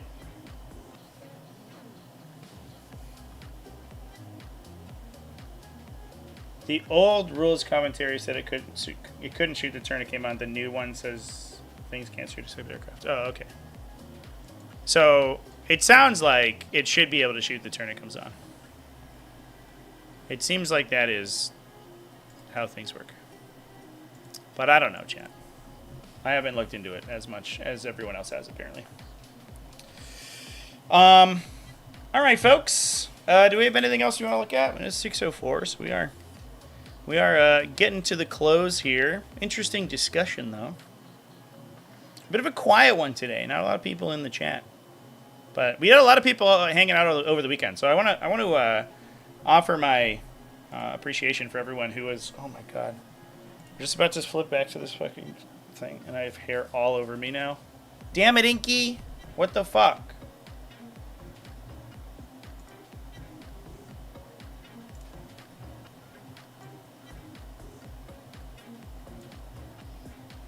Get a live reaction from the cat. There she is. Look at her, chat. Inky, why are you shedding on me? Why are you doing that? She has no thoughts. Nothing.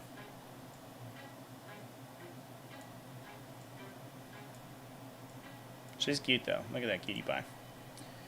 So yeah, anyway, come hang out with me over on Twitch. I'm going to be live on Twitch in about 2 hours.